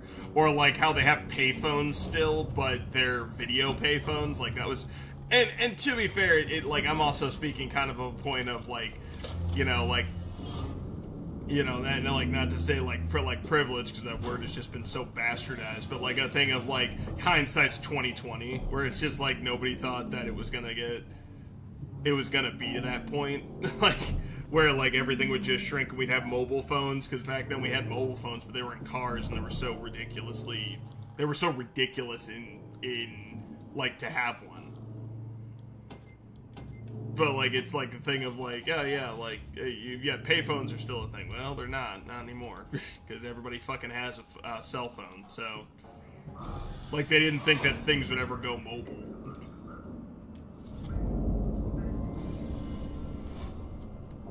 That's just what I find amusing. And then on top of that, everybody's kind of like wearing muumuus and they're complete pussies, which is pretty accurate, except... No, actually, no, some people wear muumuus. Or rompers, or fucking... Rip, I'm about to rain on the parade. Something's up with the androids. Something's been up with the damn androids since I got here. No, this is new. They've left their posts. I just saw some of them in a public area. That's not normal. Great. Lovely. Watch your back. Lovely. Yeah, Yeah, I mean, Alien's got like another thing. They're doing a second edition of Alien, which I'm honestly not really crazy about it, if I'm being completely honest. Because I honestly don't see the point. Like, because like when they do second edition systems, like I'm not like I'll openly admit I'm not against second editions of systems or like more editions of them. I'm just like, why are like when the first edition is good, I don't see a reason to adapt like to make another one, especially since I think the last, or like Alien, the last system came out like I want to say 6 or 7 years ago. So like just do another supplement book. I don't see the reason to make another one. And also, like, when I ran Alien, it was kind of difficult just for the fact is I didn't have sound effects, and I really do think that you need sound effects for Alien, in my opinion. Like, for motion tracker. Because all of the stuff from Alien, and I love Alien very much. I mean, hell, I'm playing this fucking game. But, it's the system, like, is not based around combat. Like, I openly admit that. And I'll openly admit the biggest reason why I don't, why I have trouble running with, running that system is because it's meant to kill people. Because it's literally like, if you want to play a role-playing system that's all horror and is based around like the first movie, that's basically what it is. With motion tracker and all. I also like the way the stealth system works in that system. Because the stealth system goes off the person's lowest stealth score in the group. Okay.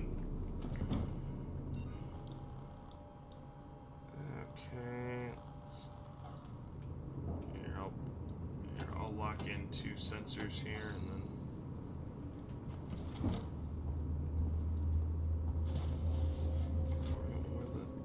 Oh, wait a minute.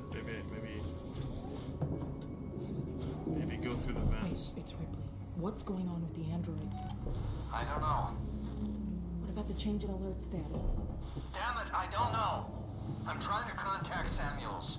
Maybe he knows what the hell Apollo is playing at.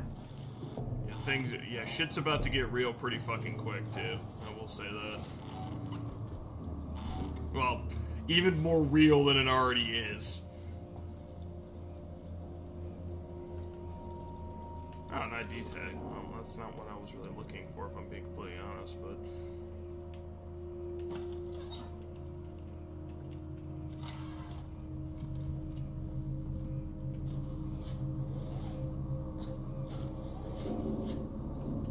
Wait a minute, it started dialogue, which in every other place I've gone to hasn't been good, so... See, yep, here it is. Bless you. Oh, thank you.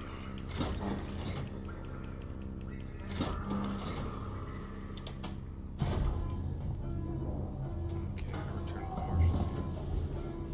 Oh, shit.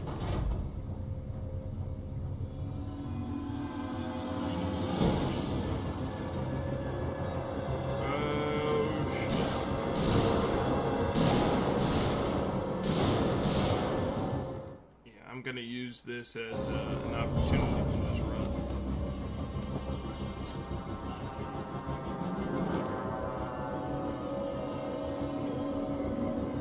Oh shit. Excuse me.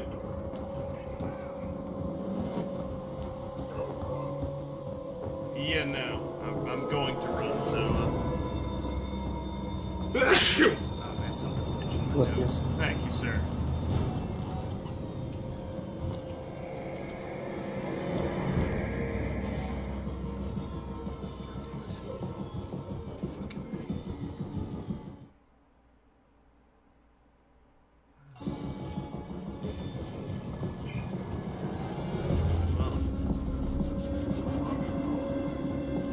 Somewhere running causes accidents.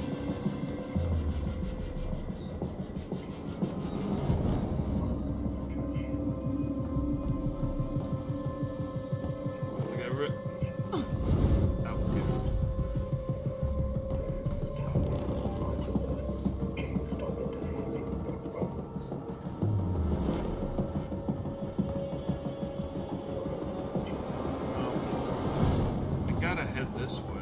There's no other way I can head that'll get me closer to my goal.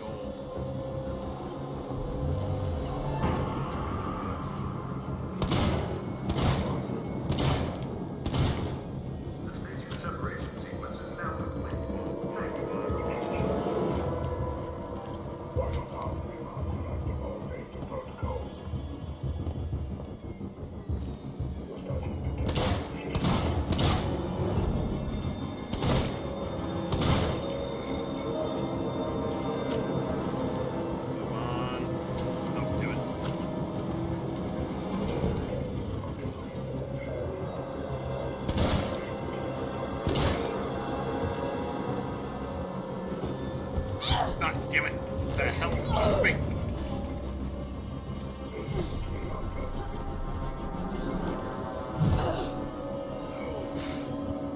You're just cruising for a bruising, man. Yeah, I know, evidently. The hell? Cruise this.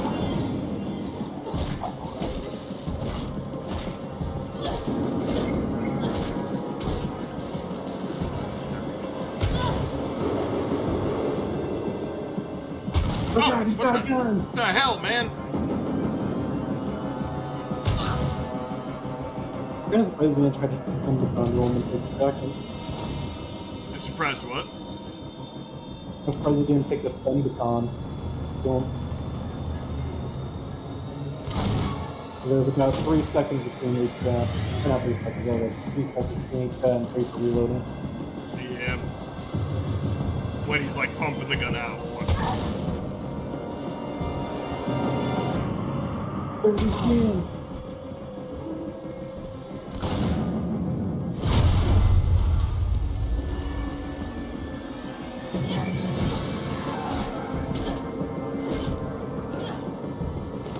Fucking prick. Just trying to get... Like, Lily, I'm literally just trying to get by, man. I'm not trying to hurt anybody. Wait,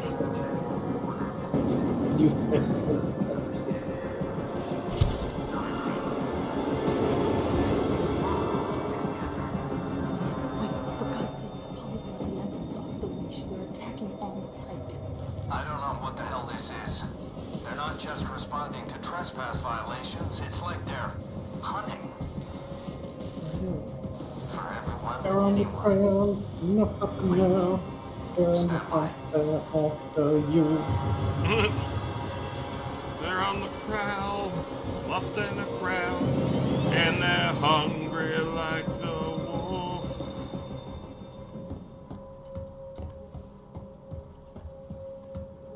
Okay, not through here, not through here.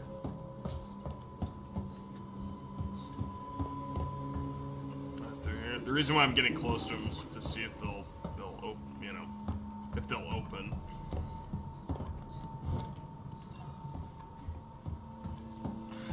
Oh, I should also probably see if binary domain works. Because the game Binary Domain is really good from what I hear. I've never played it though, and I have it on Steam. I've just never...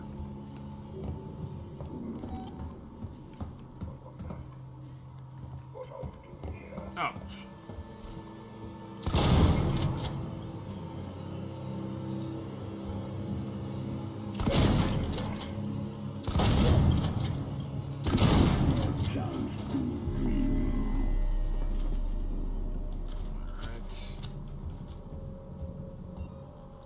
Really didn't want to... Oh, great. One bullet. Who's it for, right? Well, there's a couple answers to that there question, Evan. Which I'm sure you do not want to hear this very moment. Yeah, to be honest, it really kind of explains my situation at the moment.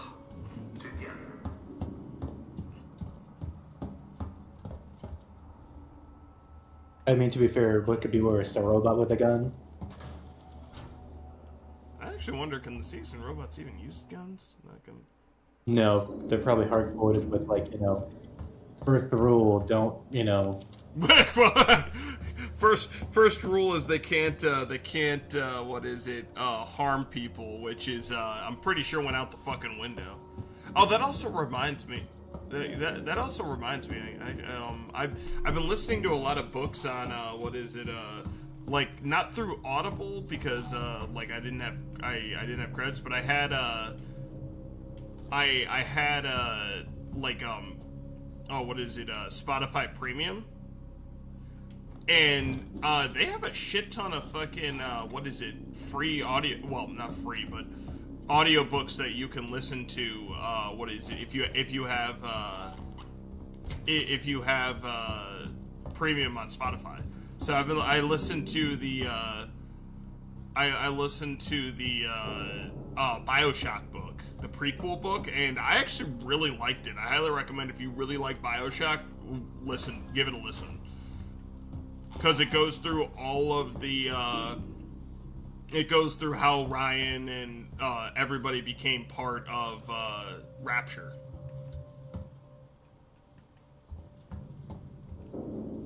The hell?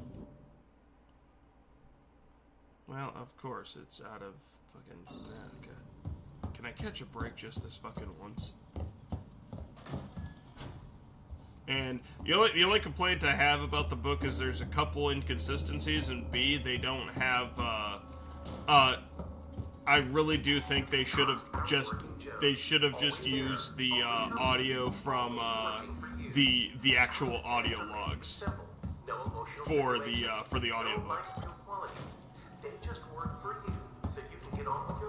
Yeah, they just work for us while they're basically choking us out and killing everybody. Yeah, that's lovely.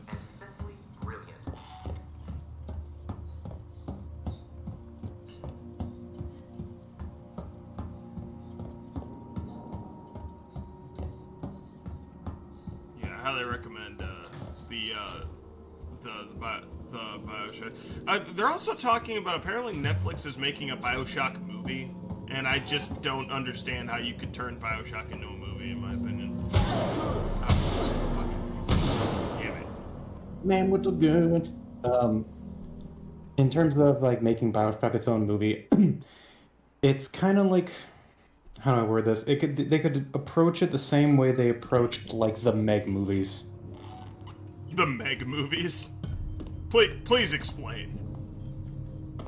You never heard the Megalodon movies? No, I've heard of them with Jason Statham. Yeah, I don't see the connection. So So you build up the prop set to be interiors similar to the underwater basement, right? Underwater city. Okay. You have most of your communicational, dialogue, in between with the characters and whatnot. Maybe a few action scenes and like some of the more, like classy, like bar or something like that or whatnot, or even. Yeah. I'm trying to contact Samuels. Maybe he knows what the hell Apollo is playing at. Trying to avoid the dialogue here. No, it's fine. No. But basically just like hot, like social hot spots. And then when it comes time for like action under the sea, you transition to more of a kind of like a CGI approach. Maybe like if it was like James Cameron doing the movie, it could be possible. They could do something what they did similar to Avatar's, Waterworld kind of thing. Well, it's not so much like the special effects that I'm concerned about. I'm actually concerned about how you do the story because Jack doesn't talk. Ow, what the fuck? Dude. Well, if that's like your main concern, then there was what movie called? Oh, what the hell? Ah, well, that's lovely. Game crashed. I don't know why, but what movie are you thinking of? Or like, can you give me a hint? No, I'm legitimately trying. I forgot that's the intro again. Yeah, because they do the 20th Century Fox thing, yeah. Well, I mean... So, off the top of my head, there are like 2 movies, I think, that come to mind where you don't hear the protagonist talk, but you still get a good gist of like what the movie's going on about. Hardcore Henry is probably on that list. Okay, make it 3. Oh, okay. I was honestly surprised. I forgot about that one. To be fair, Hardcore Henry is it. It was It was a good movie, but I completely forgot he doesn't talk in that movie. I could have sworn he had one piece of dialogue. He might have. I didn't see the movie, so. But what's it called? Okay, so the first one is kind of like a joke, but it still remains the same thing, where you could have a silent protagonist and whatnot. It was Willy's Wonderland with the Cage himself. Yeah, Nicolas Cage. Mm-hmm. The Cage. And then there was what's it called? It was a fairly old movie. I think it was called Valhalla Rising. Quest for Fire is also one as well that you could easily put that. That is true. I don't know if you've ever seen that movie, but it's with cavemen. So there's Sounds familiar. Yeah, there's no dialogue. It actually has Ron Perlman in it, of all people. And, there was. Sorry, I just remembered two ones. There was, I believe it was a Korean film. I only watched like one, and it was like About the change in alert status. it's kind of like part 2, I think, of a Vengeance trilogy, or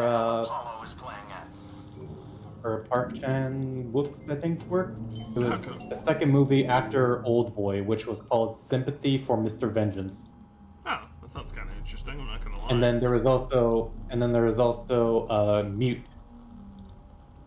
Oh yeah, Mute. That was the one. Jones. Wasn't that the one with what is it? Where she's in the house and she's being stalked by, and she's deaf and mute because she doesn't talk throughout the entire movie. At least I don't think so. It was a bartender that was rendered mute, and then there was a childhood accident. I think that made her. No, but she was rendered mute by a childhood accident. And that was it. And then there's Boy Meets. And then there's Boy Kills World, technically, but. Yeah. So there is a fair amount of examples we can pull through that are fairly good. Not the best, but they're good.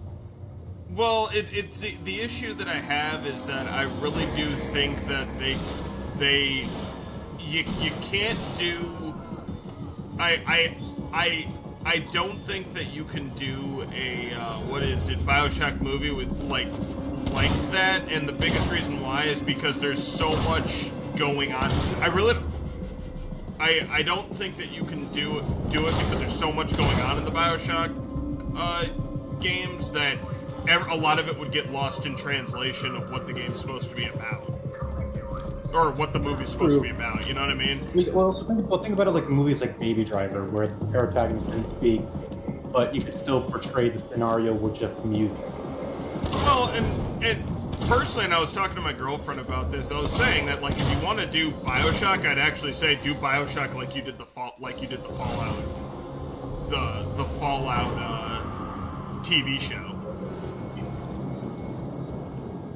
That or they basically, interluded, like in between, like certain, high movement or high, action parts of the movie. You could just kind of have subtle, like,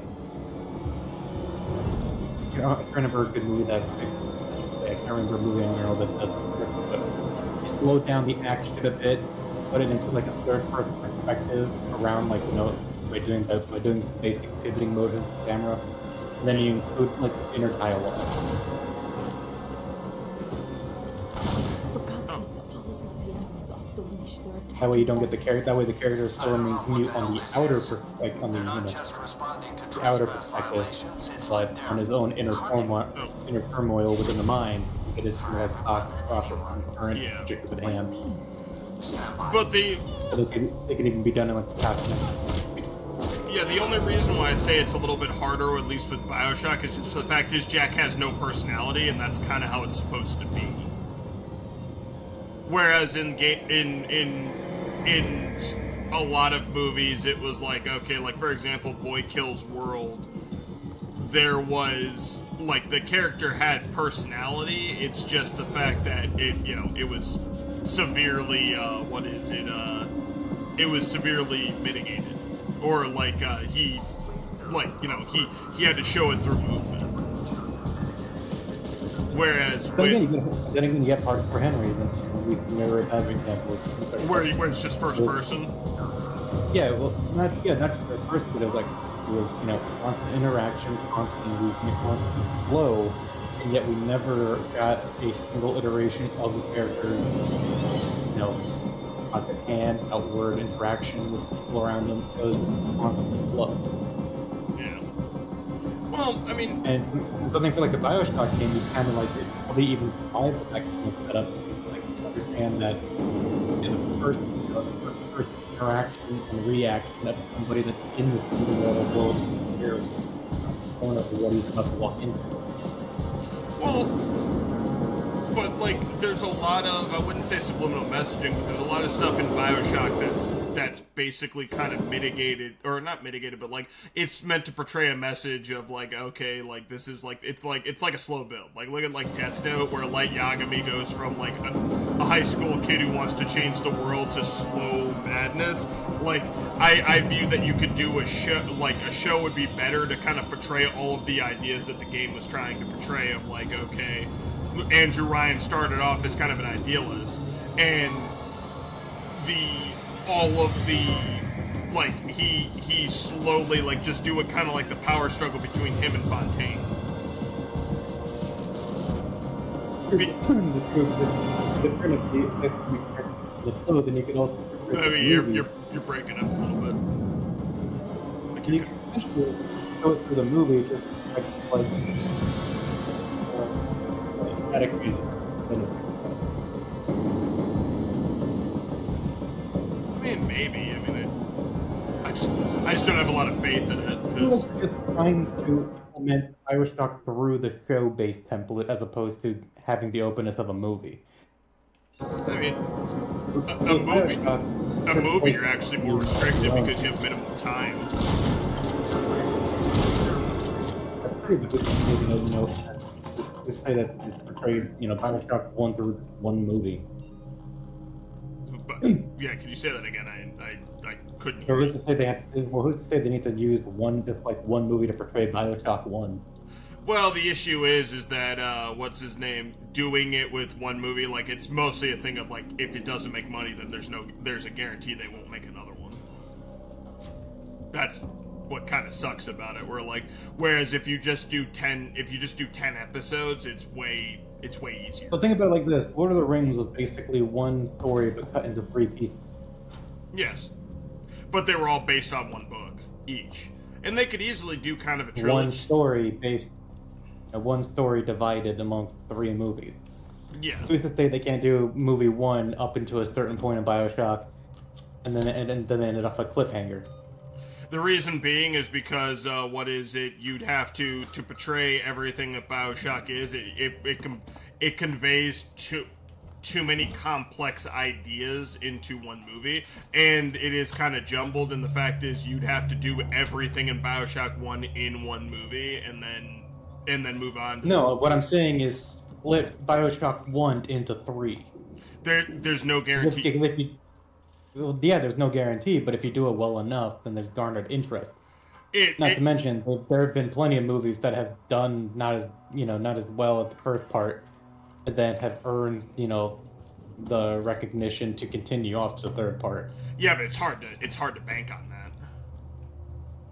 Well, who's the director doing the movie of it then? I don't know. I think it's still in development hell, so there's really no what's the word? Well, then why even bring it up, damn it? Well, because they announced it, and they announced it back in 2020 and 2021, and they recently said they're still doing it, but there's no saying like, oh, who's doing this? Francis Lawrence. Hence why I say that it's still in development hell, because there's a lot of money that's spent. Let's see. So the supposed director is the same one that worked on the Hunger Games. Oh, okay. Well, wait a minute. Which movies? Like the Hunger Games. Just the Hunger Games? No, all of them. Oh, well, I don't know if I have a lot of faith, but He also did Constantine, and is planning to work with Constantine too. Okay, I mean, maybe. To be fair, I Am Legend back in 2007, as well as potentially I Am Legend 2. Okay. Again. Worked on the Odyssey. Oh, wait a minute, that movie that's coming out with, what is it, you mean, oh god, Christopher Nolan's The Odyssey? No, no, The Odyssey with Hugh Jackman and Joe Williams. Oh, I never heard of that movie, so that's why I'm thrown off. It was back in 2001. Oh, okay, so that's probably why I didn't hear about it. It was the Greek movie, if you will.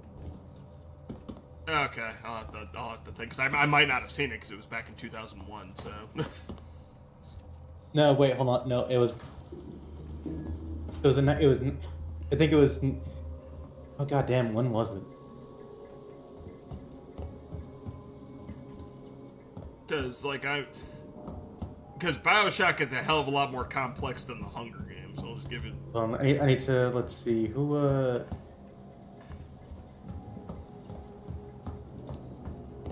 It was 2006 version of The Odyssey. That's what was throwing me off. Oh, okay. Because I was like wondering, it's like, wait, it has Hugh Jackman, but it can't be that.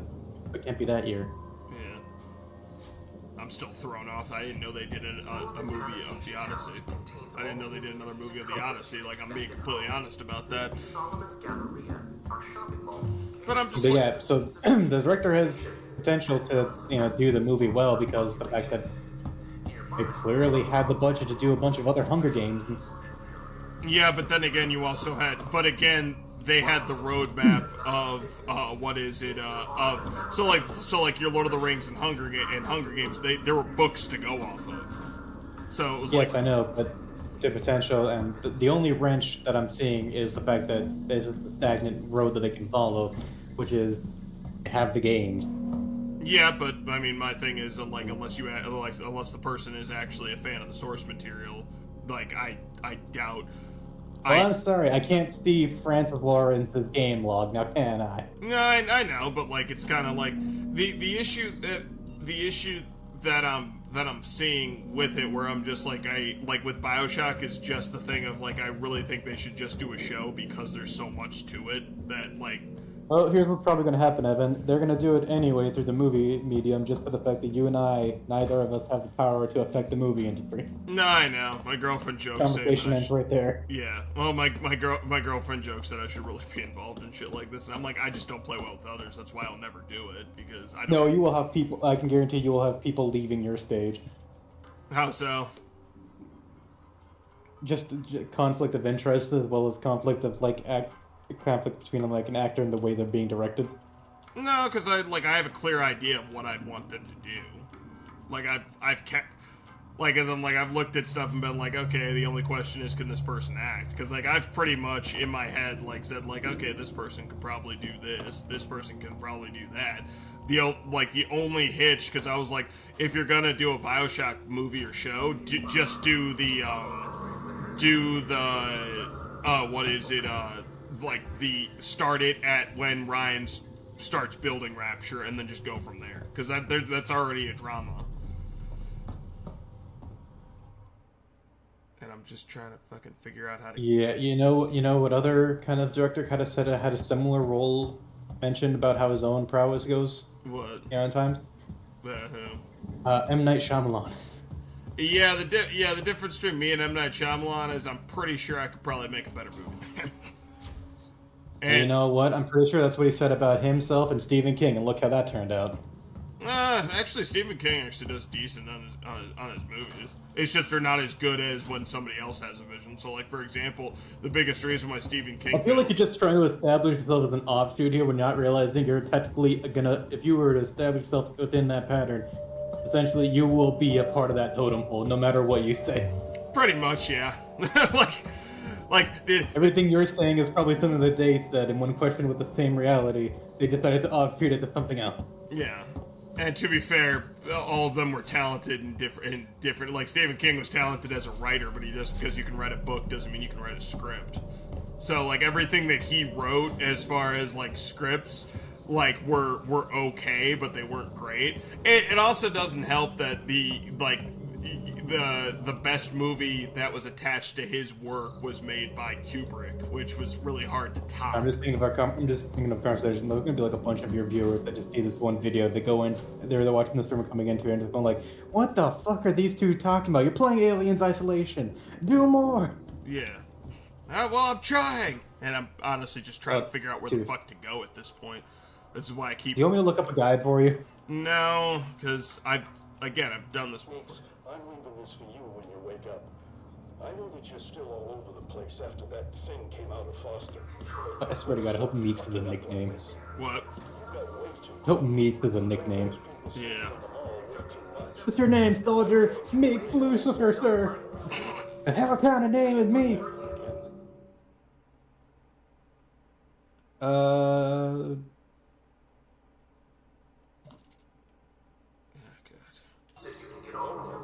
It also doesn't help that these doors, there's no reference of, like, if I can even go through them or not. I have to get close to them.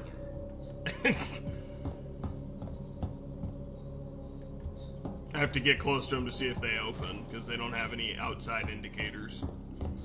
I think you're just going backwards when you should. Come on, go back upstairs. Go back out that door on your left. Yeah.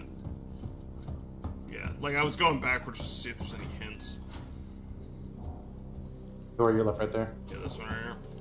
Yeah, because it leads me up here, and then that area's covered. Oh wait, what about that grated door that you just passed? What, this one or left? Left again. To the left of that, right there.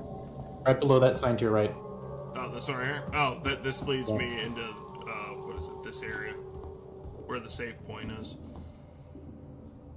There's no vents. What about the door that was right past it? So was that further backwards or? Well, this one the door's locked, so and I can't. No. The other behind you. There we go. To your left. Yeah, right there. yeah, but yeah, no door. No light. Yeah, these ones at least have an indicator on whether or not I can open them or not. That's why I checked that terminal again, because I'm like, okay, well. At least you got a bonus flare there to go back on if you run low. Yeah. Is there anything up in the ceiling you can look at? Not that I saw. Hell, Peters, you still there? Why the hell didn't we have the smart stand at a store that shut me in the lab over at Skytech? Oh my god, don't care. They're in the walls. They're in the goddamn walls. It's corrupted here. Oh yeah, nothing on the ceiling side. No, wouldn't be able to do anything if I could. If I'm being completely honest. I figured it might be one of those things where I can use like a projectile to shoot something down. Yeah. Oh god, how can you sleep in that? They remind me of the coffins and the coffin things in like some Japanese media. The pod hotels. Yeah, like I've actually what's it called? I've stayed in one. Oh really? Was it nice? Surprisingly, yes.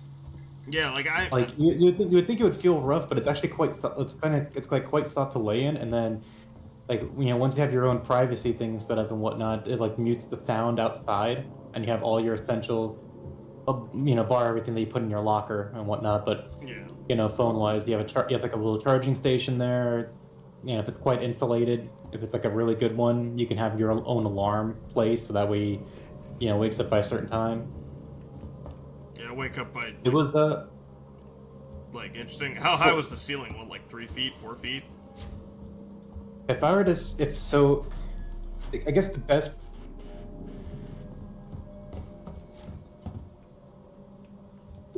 Deciding to lay down underneath my desk,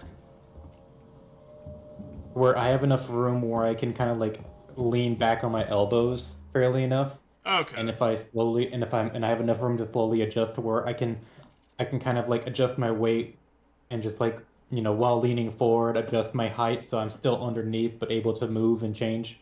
All right. But for the most part, I just feel like when you're getting out of those kind of pods, you can just kind of do the old shuffle with your feet and just kind of move yourself forward towards the exit. Yeah, I'm gonna go. The only thing that I can't exactly provide a opinion on is the fact of the ones that are layered, because you have one above and one below, and I don't know how it would feel to be the one below. Yeah, that's what I was thinking of in my well, the thing is, it was for mine, it was side by side. Okay, so that's not too bad. What it was basically, it was a singular pod, and you had them side by side, and below would be a locker, put your stuff in. Okay. and you have the key with you, you know, when you go in and whatnot. Like it would be like a two-front thing. Like you'd have the key that opens the locker and a key that opens up the pod, as it were. What is it? I'm not looking anything up. I'm just going back to there we go. The moment he says, like, yeah, he's definitely looking up a guide. Yeah. Now I was going back to my thing.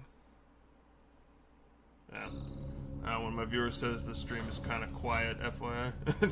That's could be because I'm like I said, I'm playing a horror game. So, I mean, I don't know. I mean, I just think I'm too big. Like I joked about, like I've always wanted to go to Japan, and I was just talking to people where I was just like, yeah, I know I'd be out of place as fuck over there, and at the same time, it's also a thing of if trying to find something. I have a hard time finding something that is comfortable now. Like I couldn't imagine. Like I couldn't imagine trying to find something in an area where like the average height for a male is like 5'5", 5'6". Because 5'7", 5'8" is what is it? Is like average height in America. Yeah, FYI. Damn it! I swear to God, I'm gonna bash my head against the fucking thing.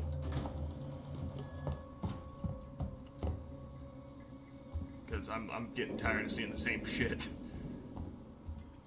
And I'm wondering if I'm actually wondering if everything loaded properly, because last time it didn't load properly, so I had to leave the area and then go back and activate that thing because it wasn't shimmering. So I'm gonna go all the way back because fuck it, why not? The station separation sequence is now complete. Thank you. Because trying to navigate an area where every shit's fucked is.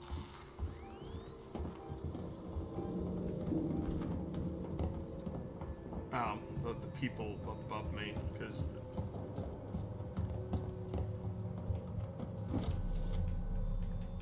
I don't know. I mean, I don't. Wait, okay. Quick question, Val. M. Night Shyamalan's Avatar, what the fuck happened with that movie? Because I heard they lost the rights halfway through that movie, so that's why I'm actually still wondering what the hell happened to that movie, with that movie.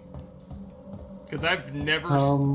Wait a minute. What's worse, Avatar: The Last Airbender movie, like live action movie, or Borderlands?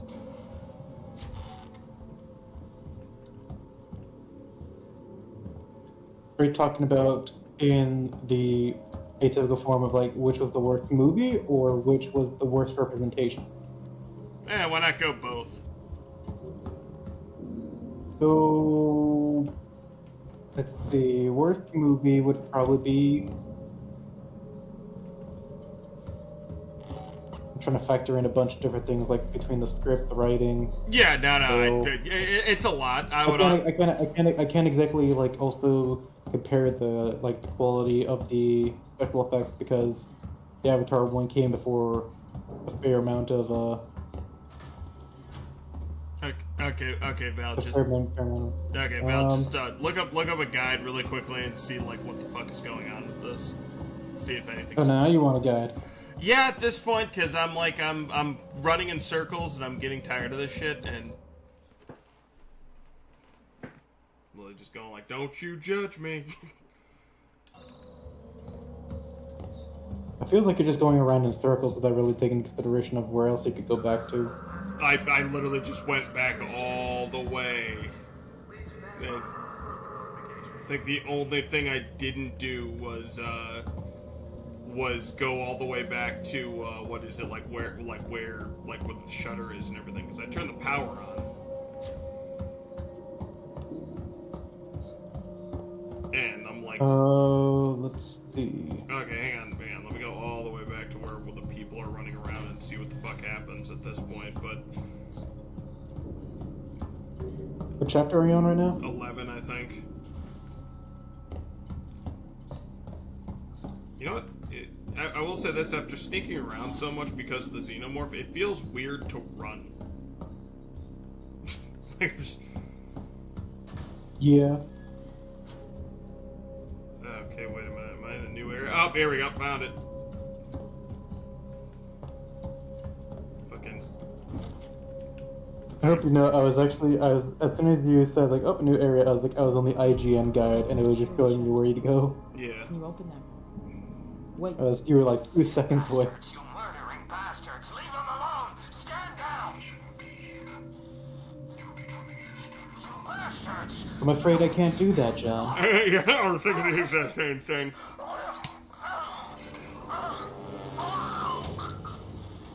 Wait. Wait. Oh, great. Find an alternative route.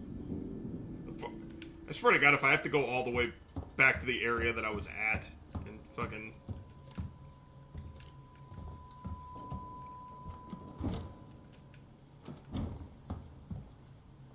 I mean, I don't know, like, like, right now I'm thinking of, like, okay, I'm not, like, you know, Avatar: The Last Airbender, M. Night Shyamalan movie, or Borderlands. I want to say Borderlands, but, like, it's hard for me to...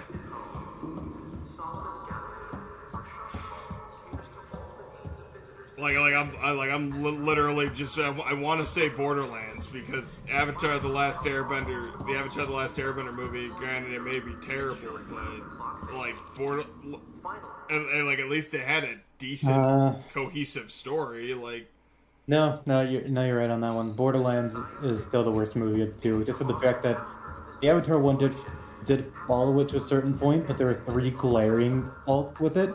Yeah. That I found just for the effects and also characters chosen. The first being, for whatever reason, earthbending was everybody. Let's all 7 of us just throw a little rock at a person and hope it blows up. And well, it looked more like dancing, and it was just like, what the fuck are you doing? That's what I saw. Well, here's the thing. It looked like it was really, really controlled flow, not as Yeah. Like, when you look at earthbending in the cartoon, it's very, sturdy movements as well as kind of you throw yourself into your blending. But when it came to... It looked like they're about ready to start a rugby game in Hawaii. Yeah. Like, it's sturdy movements because they're all based off of martial arts style, which makes fucking sense. Now this opens up. Sokka, Katara, and everyone else in the South Pole... they did not have the same qualities as their as their anime portrayed parts.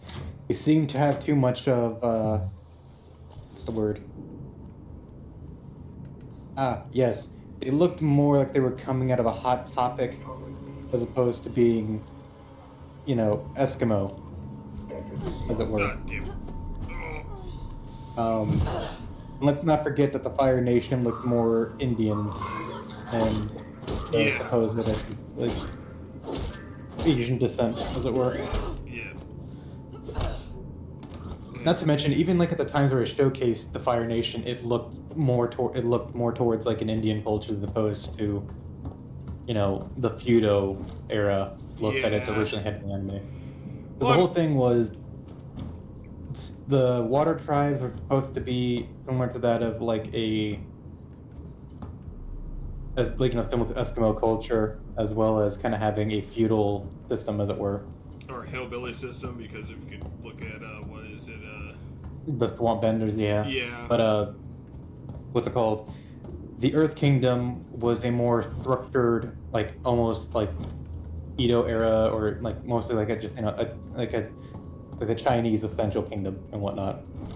Well, I think if I remember correctly, Fire Nation's supposed to be Japan, the Air Nation's supposed to be Tibetan monks, Earth Nation, I think is supposed to be something like the Middle East. It's supposed to be Chinese. Is it supposed to be Chinese? Yeah, no, that makes sense.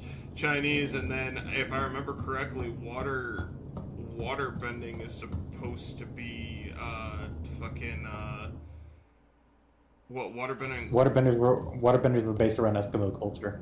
Well, Eskimo culture, but they also did something where it was supposed to be a little bit of a European influence, if I remember correctly. Because here, let me. Well, that's what I meant, European caste system, but yeah. What are? I mean, I wouldn't say European caste system. The only reason why I'll defend that a little bit is just for the fact is you'd never really had a cast. Alright, here we go. Okay, go for it. Here. So the water tribes were based by Inuit and Siberian cultures, while the northern water tribe resembled Eskimo culture, and the southern water tribe drawing from Native American and Inuit tribes. Okay. Yep. Earth Kingdom was based primarily on China, with influence from Chinese culture. With Ba Sing Se being reminiscent of Beijing and whatnot. Yeah. Fire Nation was Imperial Japan, with Japanese culture, military, and social structure. Yep. And the Air Nomads are based on Tibetan culture, particularly Tibetan Buddhism, and a monastic style. Monastic practices, yeah. Yeah, so Native American / Eskimo culture. Yep. But anything else.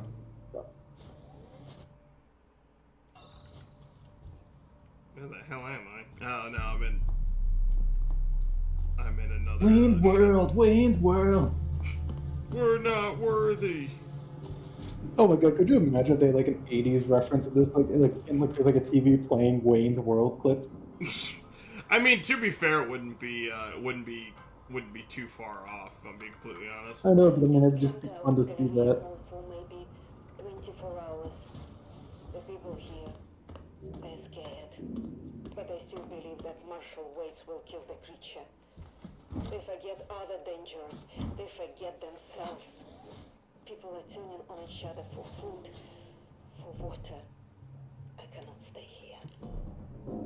I mean, like, it's mostly, like, as far as just, like, because, I mean, my thing is, like, there's a difference between, like, there have been times where I'm like, I mean, being a good movie and being as lore accurate, they're not always, you know, like, in the same breath.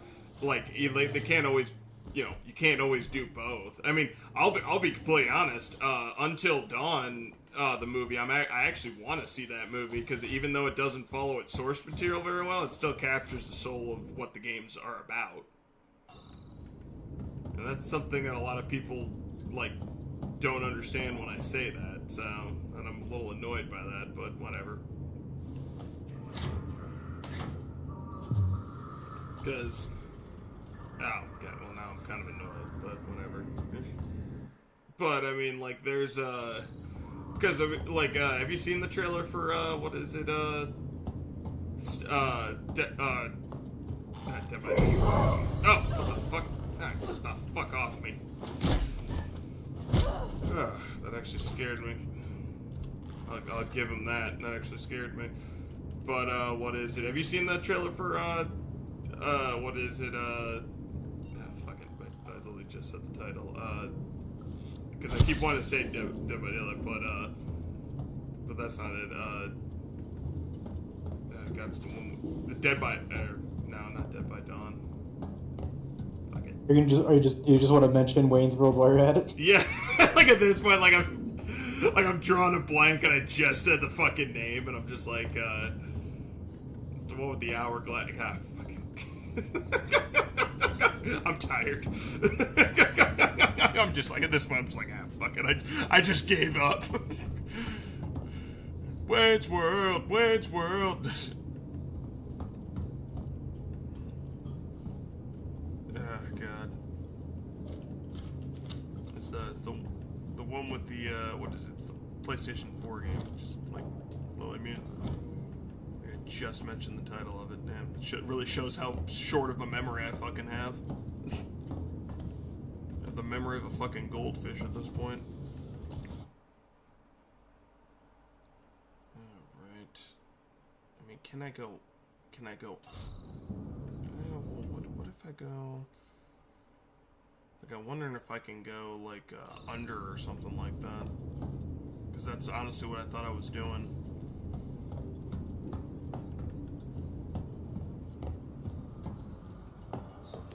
Yeah, I'm probably gonna fucking look up the movie now, because like, literally, it's gonna eat at me.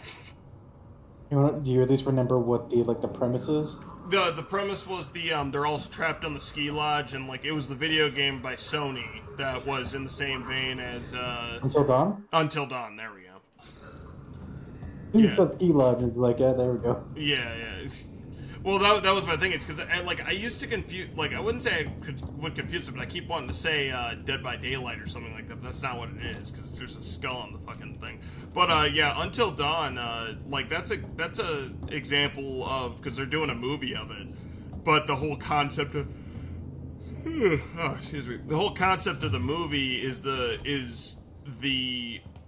like, because you know, like when you play games like that, like you can actually. Like, it's all based around decisions and people dying. Well, they figured out a way to basically just put the entire Man of Medan and Until Dawn universe together. Where they're all trapped in a cabin and something different kills them, so they have to figure out how to survive until dawn. So, that's why I'm saying that, like, that actually kind of captures the kind of soul of the movie, because, you know, it... or the soul of the game, because that's the whole premise. And they have like the clown from it and a bunch of other things as well. So, well, can't restore the power. So, oh sweet, another stun baton round. So, I mean, the Borderlands movie was just shitty. Like, I mean, God. It's one of those things where if the Borderlands movie was called something else, you're labeled the character something else, and then you literally just changed a lot of things, like naming the thing wise. Well, I told my girlfriend, like, the whole concept of the movie was basically just, hey, all these characters are popular in Borderlands, let's just make a movie about it. Oh, did you hear that, what's his name, they're doing a God of War show on Amazon? And they already commissioned 2 seasons for it? Who are they getting to play Kratos? I have no idea. It only just That's got enough. That's what it all fringes upon. Not really. Here's the other reason why I'll fight that. Writing. The writing is shit. It won't work. No, I definitely know the writing's gonna matter a ton. I'm just saying, like, if you don't have a proper Kratos, then the hell. Yeah, I mean, like that's why I was fighting so hard for, like, with BioShock, just like, let's not do a movie, let's do a show, and just fucking, and do the building of Rapture, because you really gotta do a lot of the world building. Finally, there we go.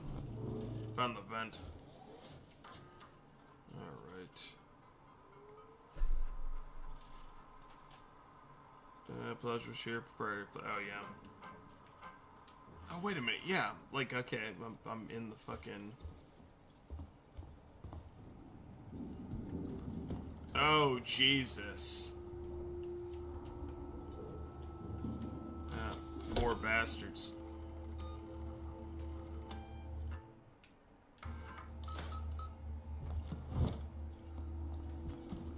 Maybe did they get,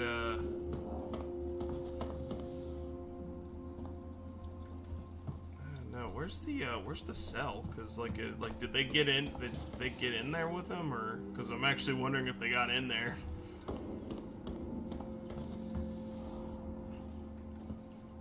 No.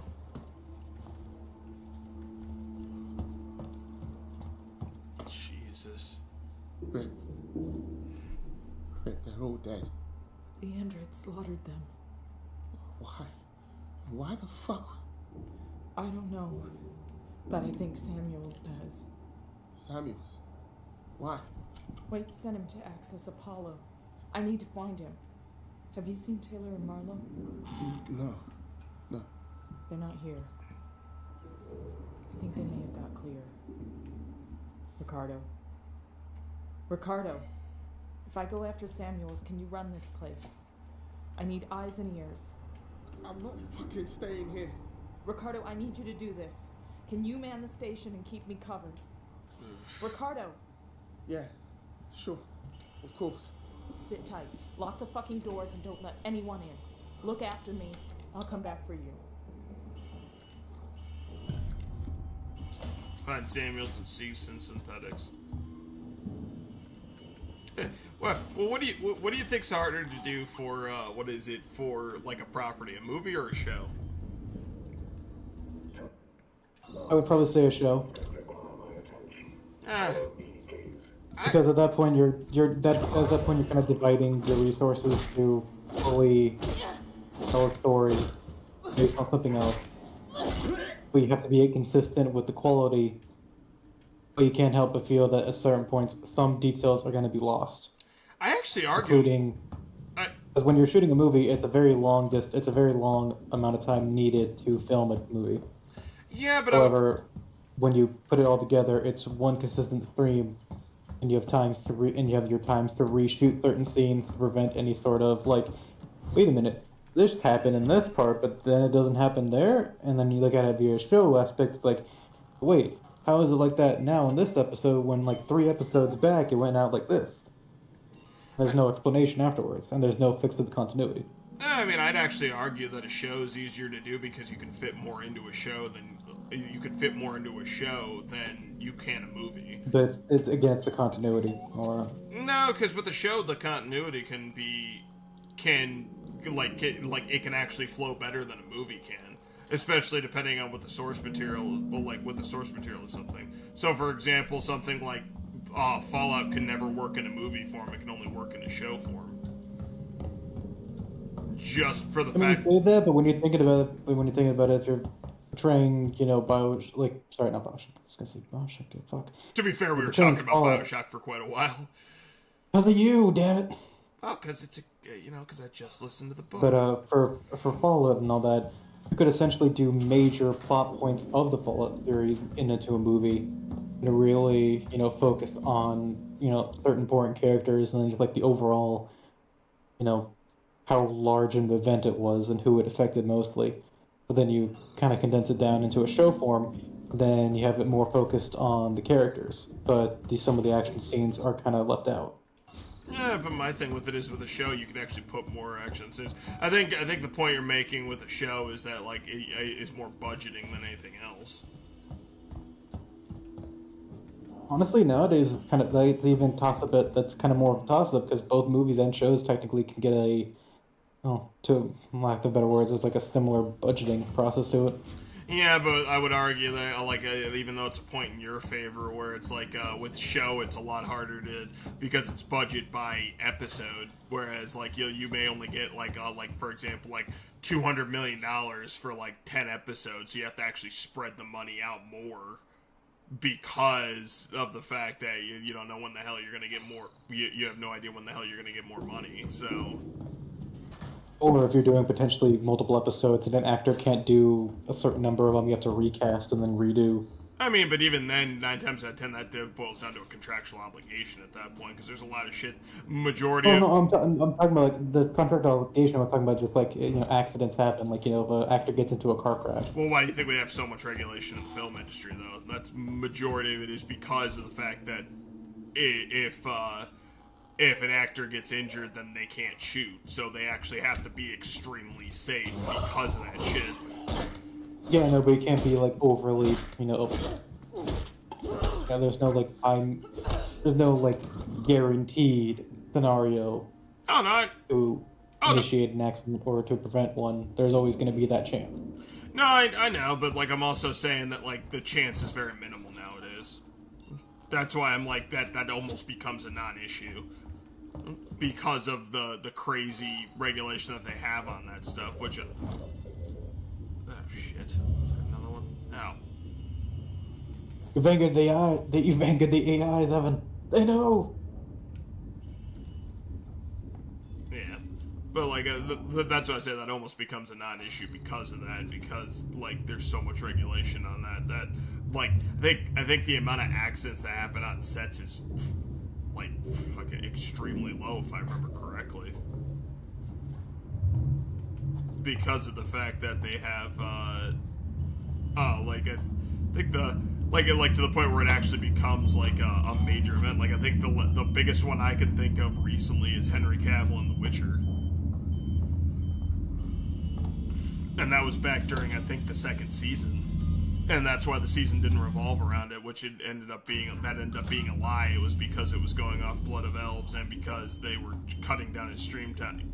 Pretty sure half your audience are like wondering, what the fuck are we talking about? I mean, pretty sure my audience actually knows what the fuck we're talking about because they follow games, books, and other shit. Well, no, I'm just saying, like, you know, on one hand, we have people here that are here for Alien Isolation, just looking at it, then we have us that are just speaking off her. Like, dude, half the time, like, my head's not been turned to the screen at all while we discuss this. I've been on my phone. No, I know.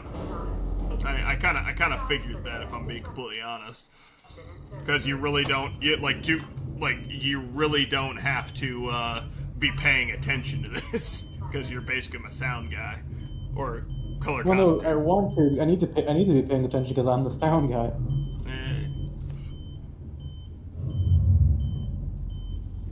Okay, fair. I mean, at this point, we're just color commentating this. We're just doing Sunday soapbox, you know, just wing it.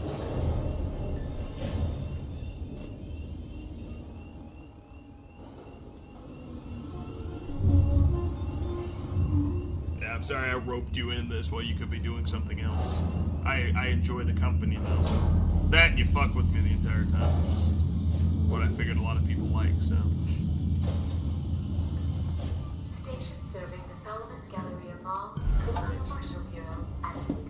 Hazard containment. Oh god, I'm debating whether to cut this now because I've been doing this almost 3 hours and I got work in the morning. Probably should. Yeah, probably. Next save point I'll probably do it. I have no idea how I'm going to do this in editing because it's going to be fucking crazy. Especially this last mission because it was just such a pain in the ass.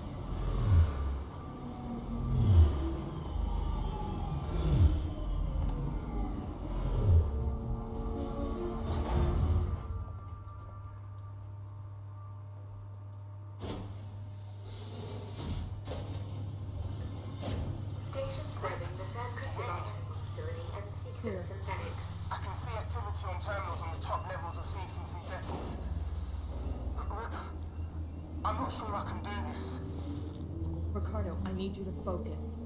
You're in charge now. In charge of what? A room full of dead people? This is fucked up!